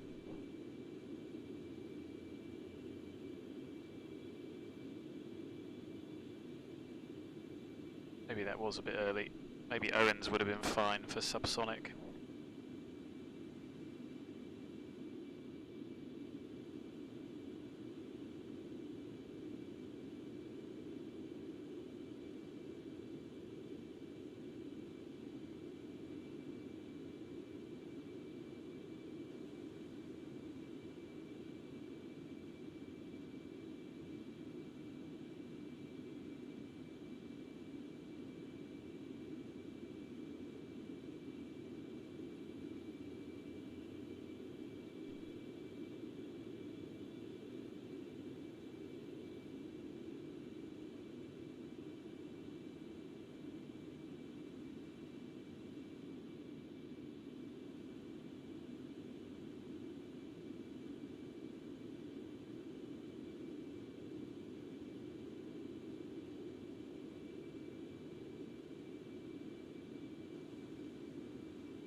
So we'll be rapidly approaching subsonic.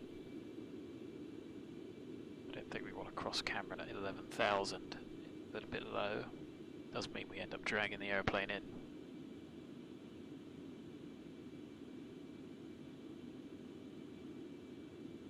got no other option. They have to do as we told. A little bit of other traffic about.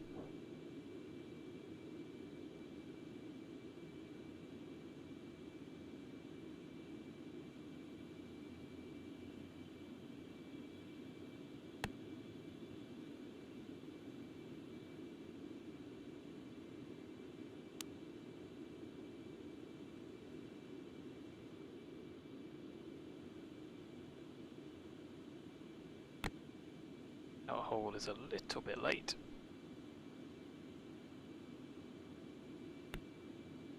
Get speed acquire and sort it out. So there we are, stable subsonic, pressure static, heaters come on, transparency not required, Colimata's switched.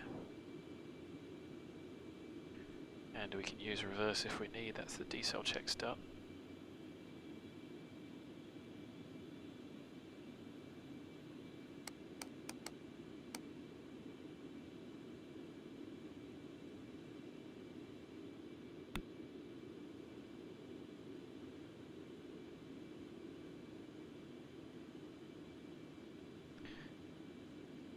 And there we are, 33 miles from OWENZ.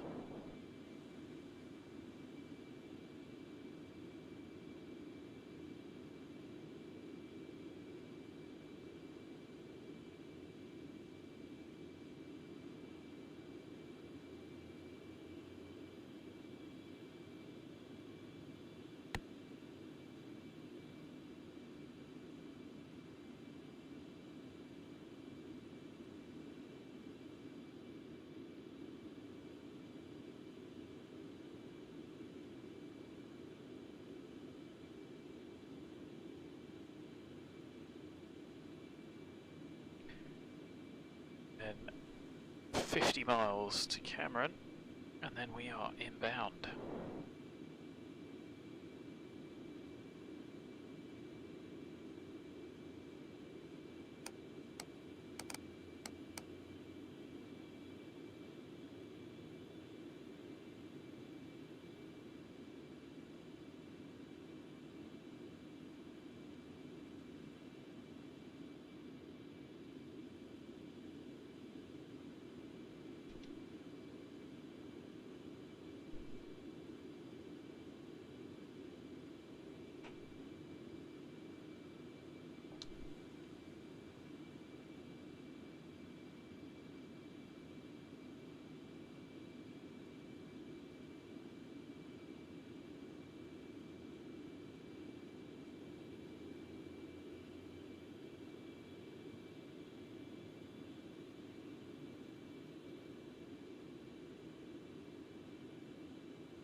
So we're going to go to CAMRN, we're going to head about,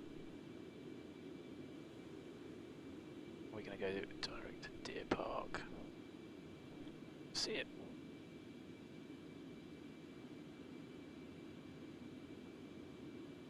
Possibly not, maybe we'll just make a beeline straight for Kennedy and then intercept Kanazi 013. Just don't want to be too high and too fast. Anyway, how are the old frame rates doing? Look at that. Awful. I don't think we need SAVIK for now. That's helped a bit with the stutters, not much though, they're still there. Do need Vulcan working. And have a look at how much drift we've got, look at the wind. That's 10-15 degrees and we are, you know, we're going some. Anyway, 2 to 3 it isn't, it's 1 to 2. It's really distracting because I have to keep double checking.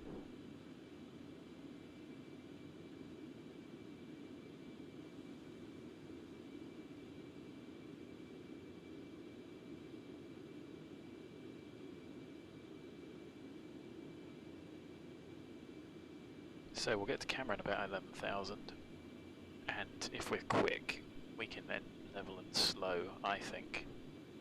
There's our turn. I think we need to start on our way down. Maintain speed.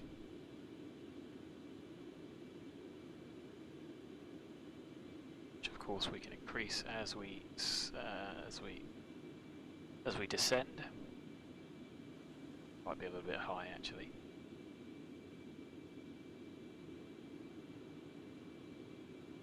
Boston and Montreal are online.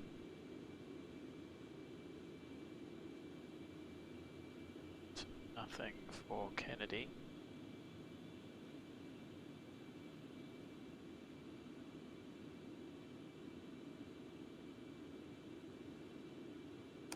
Let's come down a wee bit quicker.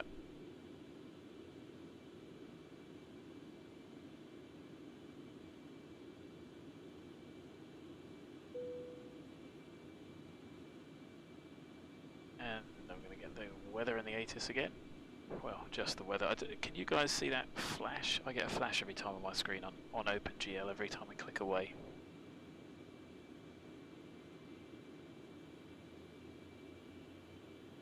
So 2977. I'm going to set the other side.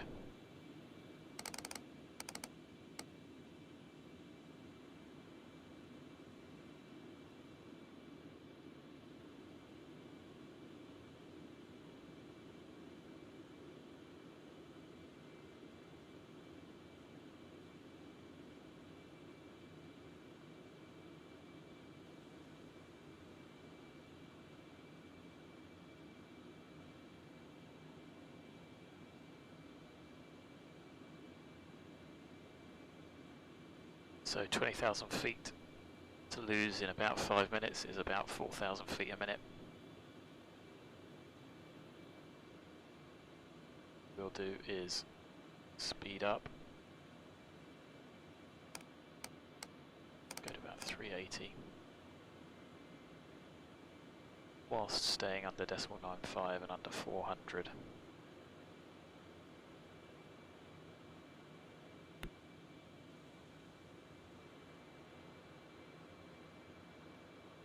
So I'm just giving the airplane a little bit of power. Philip, what about the cabin view, sir? You want one from the cabin? Sorry buddy, it's not going to happen. It's a bit of a resource hit on my machine, and I'd rather stay up front anyway. You certainly don't see much through the windows on Concorde, they are very, very small.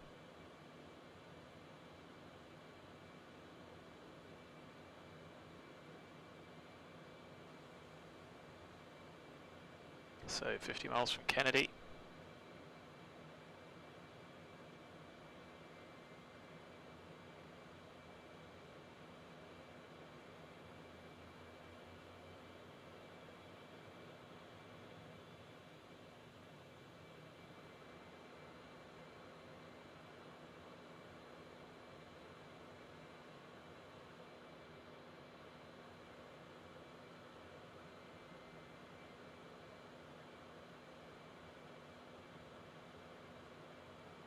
So 3 minutes to go to CAMRN. 12,000 to go. Oh, hello. A little bit quick. Just let the speed get away with me there. There you can see the coast. So we are going to be coming into some clouds, so I'm going to pop the anti-ice on.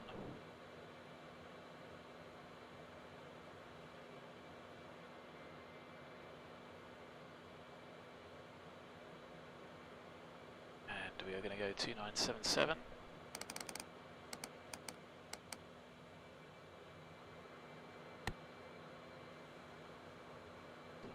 We'll come back to 350. As we turn inbound, start thinking about slowing the airplane down. What I want to check is, where is Kennedy? Kennedy is here somewhere.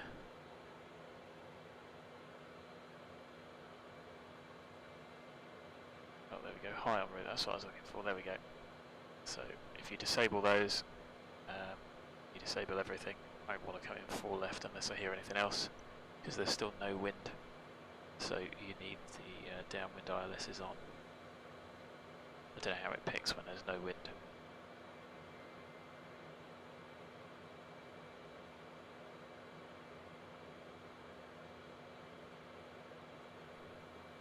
Kennedy traffic speedbird Concorde 613.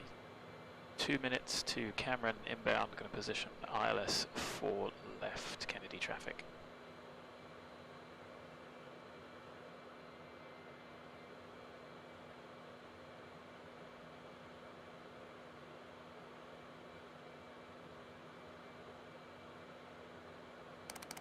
Settle this down just a wee bit. 23 tons of fuel. Might have to take a slightly wider berth.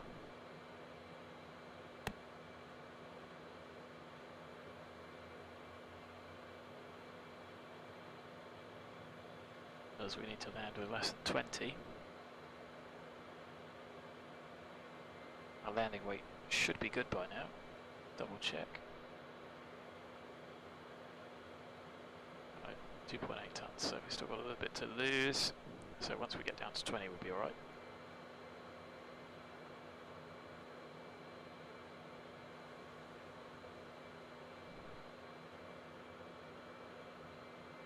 So this is going to give us a beeline straight to JFK, which I'm happy with because that's pretty much the Kennedy VOR. That's not bad, but overhead almost 11. 22.9 on board. At 21.28.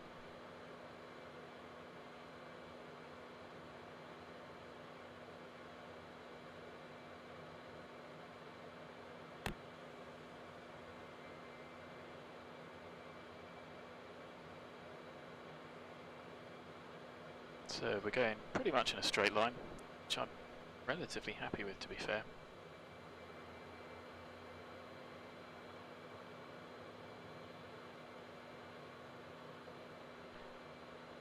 So we'll switch that over, seatbelts on, get the engine rating to take off early. Circs we can shut. Secondary air doors are all on auto. Switch that to approach. Brake fans off, heat pumps all on, crossfeed shut.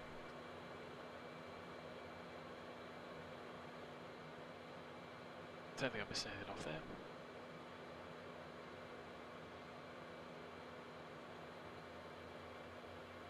So 30 miles to go.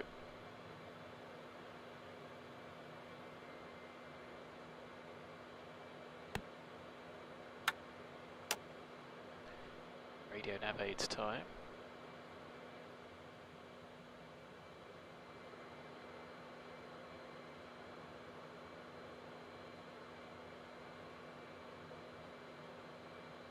I don't believe is, there we go, I got that right, so 1123 is Canarsie.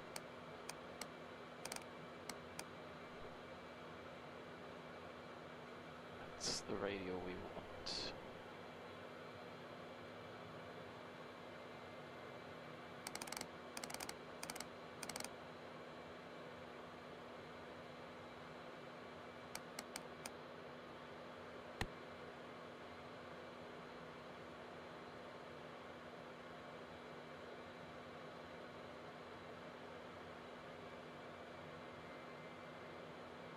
So let's take ourselves down to 6.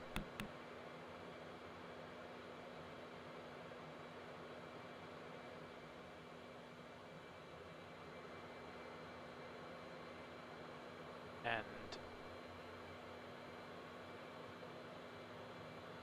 DME, it doesn't give me a DME from Canarsie, but at least get an intercept off of it. A little bit further left.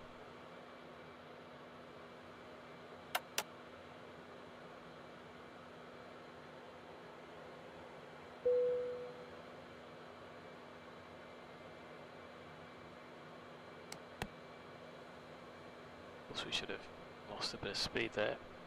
Can't get the nose down just yet. Auto throttle off.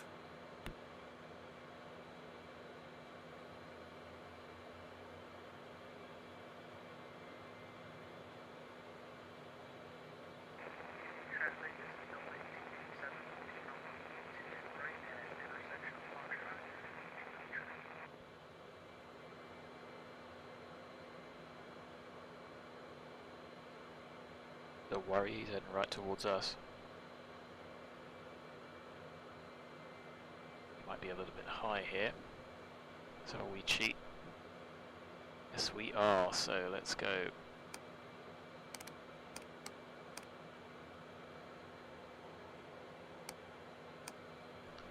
That looks like a bit of a frame rate hit. Yes it is.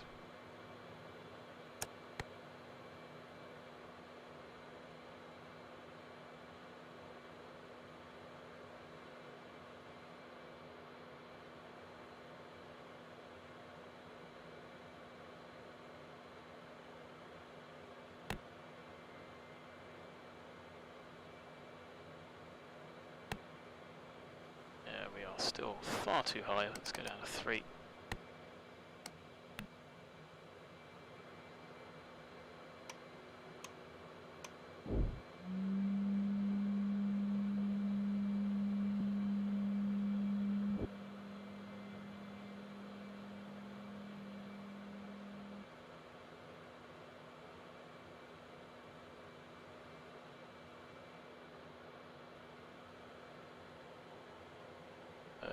Our intercept should have been around here, but I did manage to get it wrong.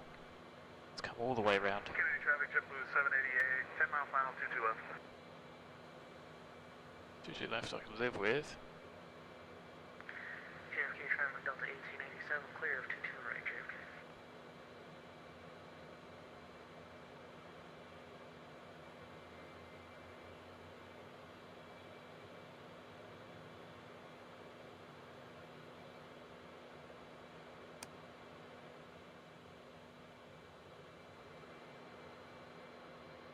Kennedy traffic, Speedboat Concorde 613, positioning ILS 04 left, altitude 3000 feet, 13 DME from Kennedy, Kennedy traffic.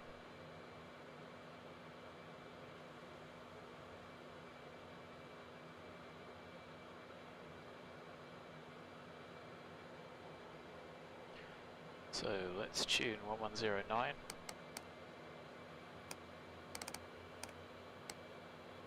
Zero 44.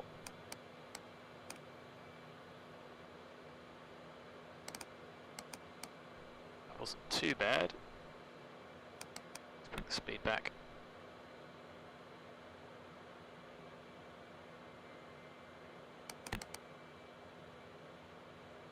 Below glide.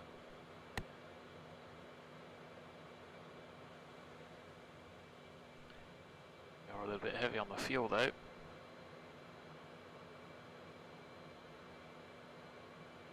So why don't we throw this one away?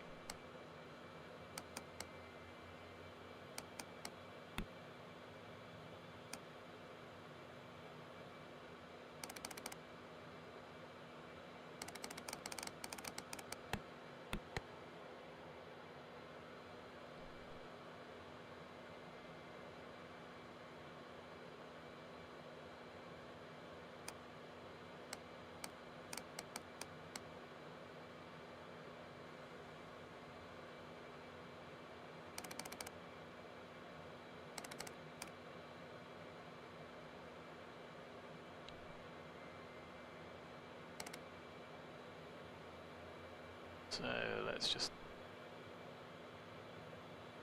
bug it out. Self-vector again. Up to 7. Maybe we would have been okay.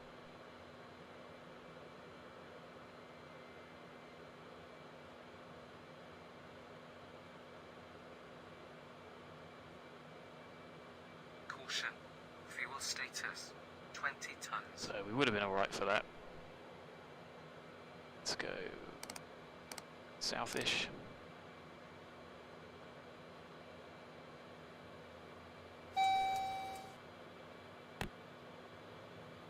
some ice on.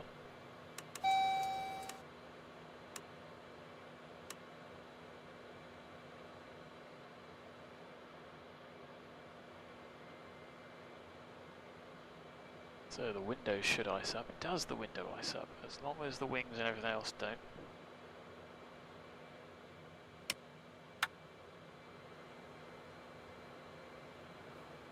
Oh, that helped quick, didn't it?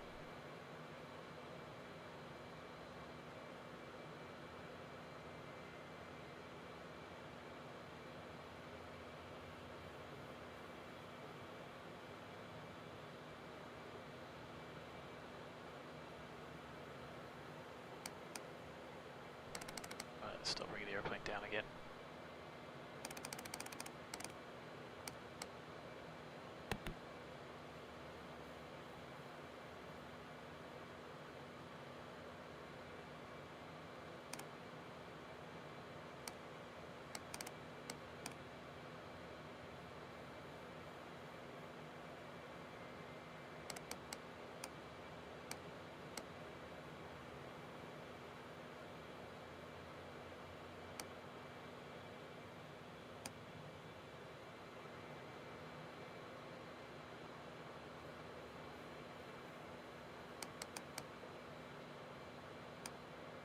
So, are we still picking up the correct ILS?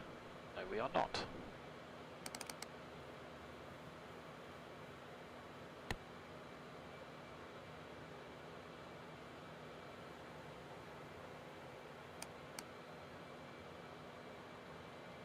So, 1109 is tuned.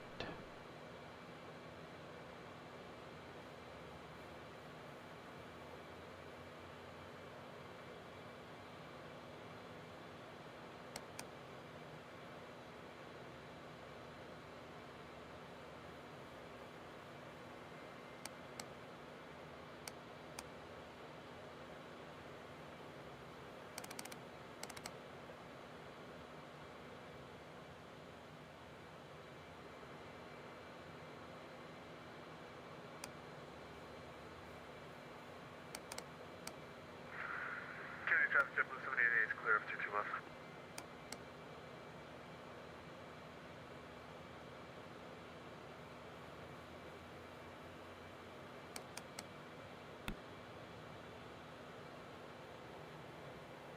So we are picking up the back course there. Quite sure, there we go. What I can do about that.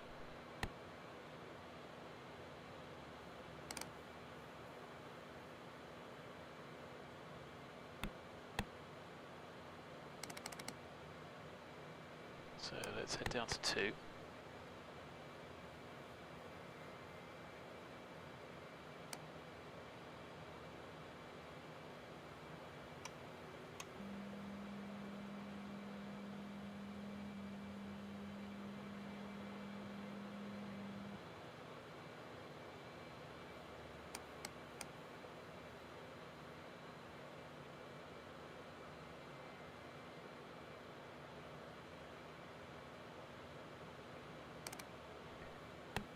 Let's get on the glide, and we can't.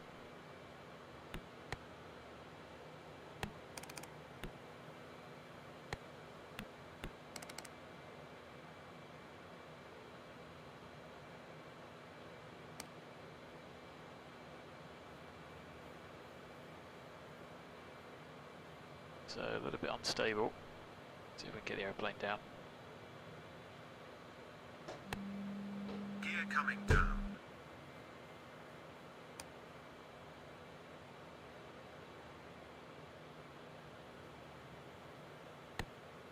Down. 4 greens. Wrong fuel trim. Should I change it? You're alright. 4 lock. Fuel trim to landing. Whoa, gliders have well and truly missed that.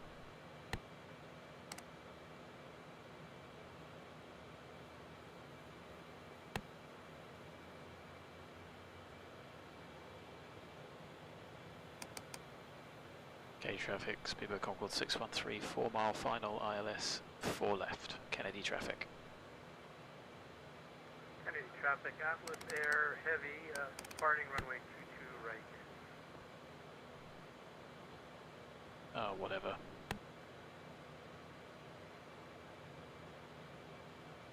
Has the glide captured? No.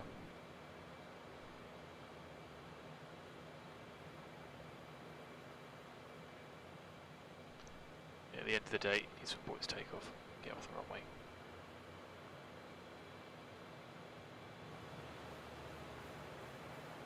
Autopilot off.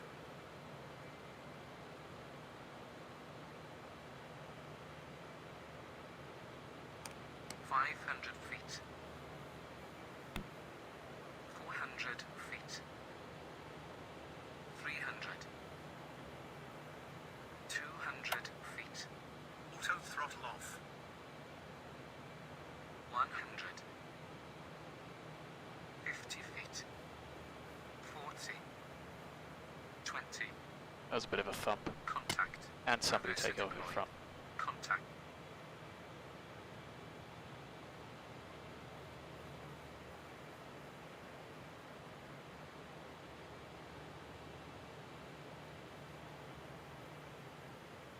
I mean, if you think about it, why would you continue taking off? Especially if someone was potentially going to be doing a go-around. Anyway, that was a bit of a thump of a landing.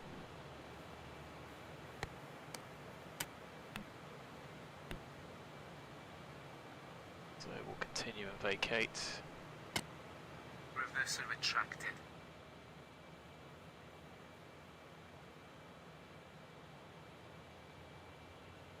Didn't look particularly high speed, we'll go a bit further down. 641, was it really that bad? I think so. It's bad, but it wasn't that bad, was it?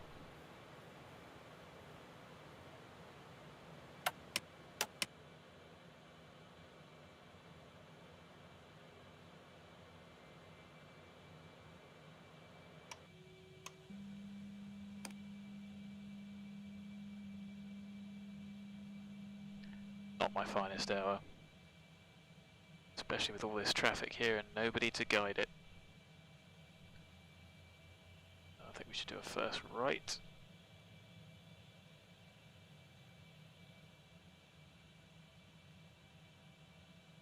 Kennedy traffic, speedboat Concorde 613, 4 left vacated, Kennedy traffic.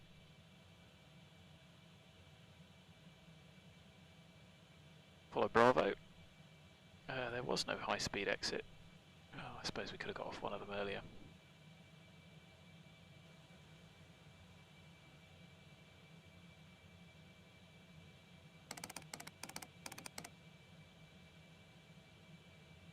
That's probably the worst landing for a while.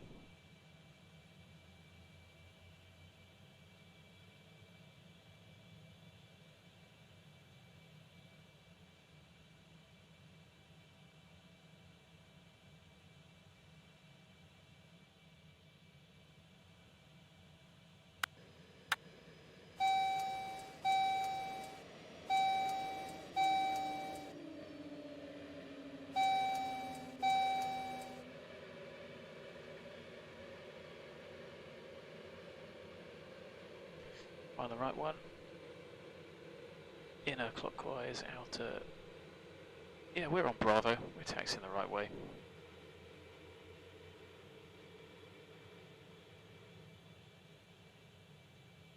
Go down to Terminal 7 as usual.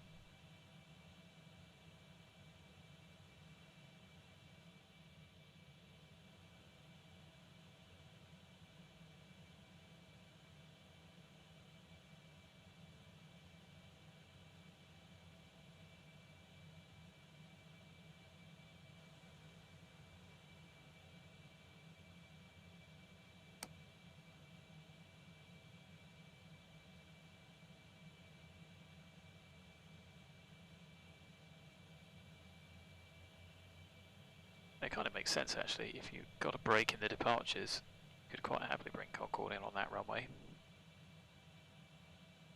As long as the departures held short, or at least held at the other end. Probably didn't twig that 04 left is the opposite of 22 right. Appreciate most people are landing on 22 left, but I very much doubt we'd have got that runway. We'd have been able to stop on it, but noise and everything else, I very much doubt they would have brought us in on that.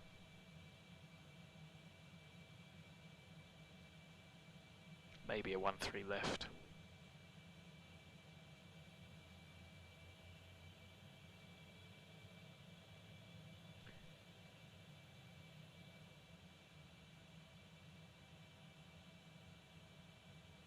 Victor, Victor.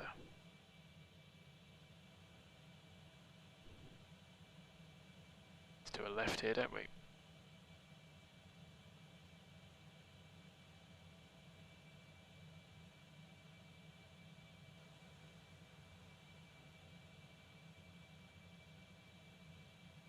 Yo, something over here would do us.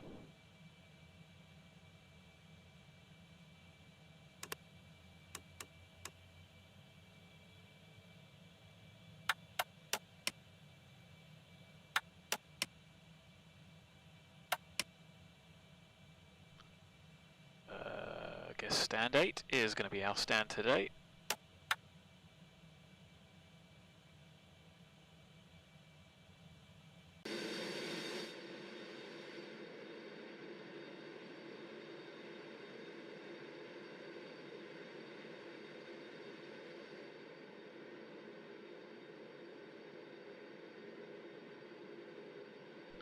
That'll do, not the perfect spot, not the perfect flight either. That's us, 2147. And of course in reality we'd wait for ground power to come alive before shutting those down. We're going to do it anyway.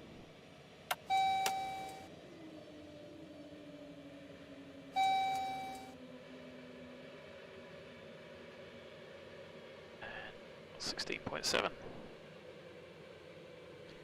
Probably could have got away with not self-vectoring again for the second time, but never mind. We can disconnect off VATSIM.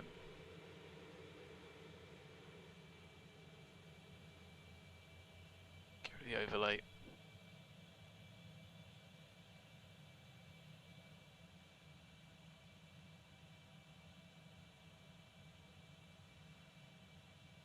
So what I find really odd is that's reporting that we landed at 641 feet per minute, but we didn't bounce, and yet we've bounced at other times with much less rates.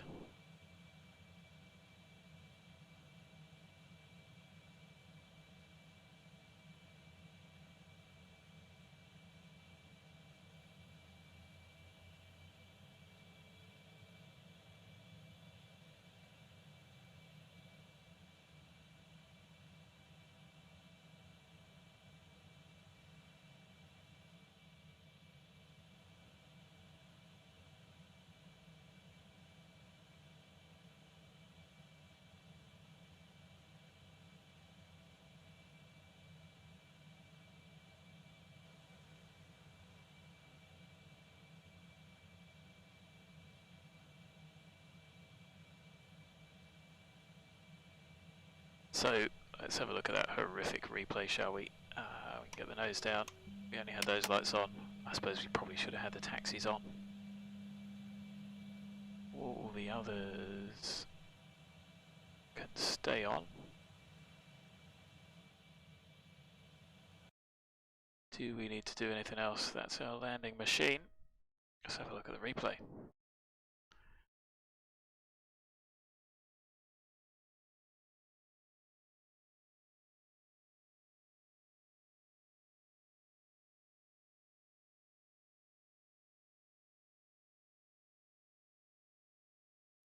Oh, that was a little touchdown early. Did seem a bit early. Hello.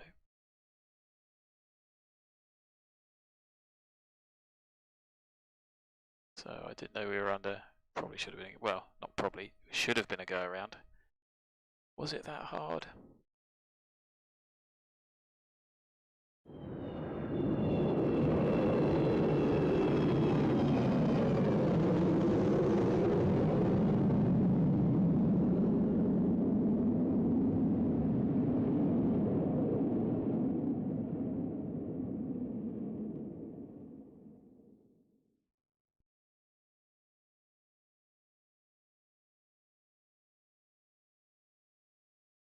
like I said, wasn't great. Was it that hard? I'm not sure. Should it be a go around? Yes, it should. Especially with all the chaos. Maybe we should have gone for a 2-2 left. Just fit in with what everybody else is doing. Or maybe a 1-3 right, at least we know better for next time. So we definitely scuffed a bit of the aeroplane. Probably need a bit of an interview with the chief pilot after that.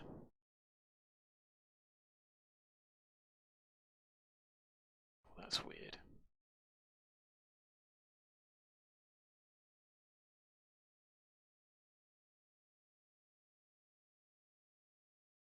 Difficult to tell. I guess the touchdown was just in the safety zone. At least it was on the pavement. And it was pretty firm. At least the nose came down.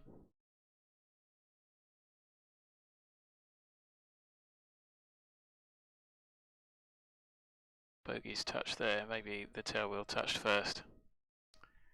Never mind. Wasn't great. Anyway, trip back to Barbados. I like the low visibility here at Kennedy. That made it quite atmospheric. And could really have done with at least an approach controller or even a tower controller to negotiate an arrival with. Yeah, not much more to be said about that, apart from it wasn't great. Anyway, thanks for watching, guys. I'll do the return leg to Barbados and then hopefully we'll be able to come back to London. So until then, thanks for watching. Look forward to seeing you again soon for hopefully a much better landing next time. Look after yourselves and until then, take care. Bye bye for now.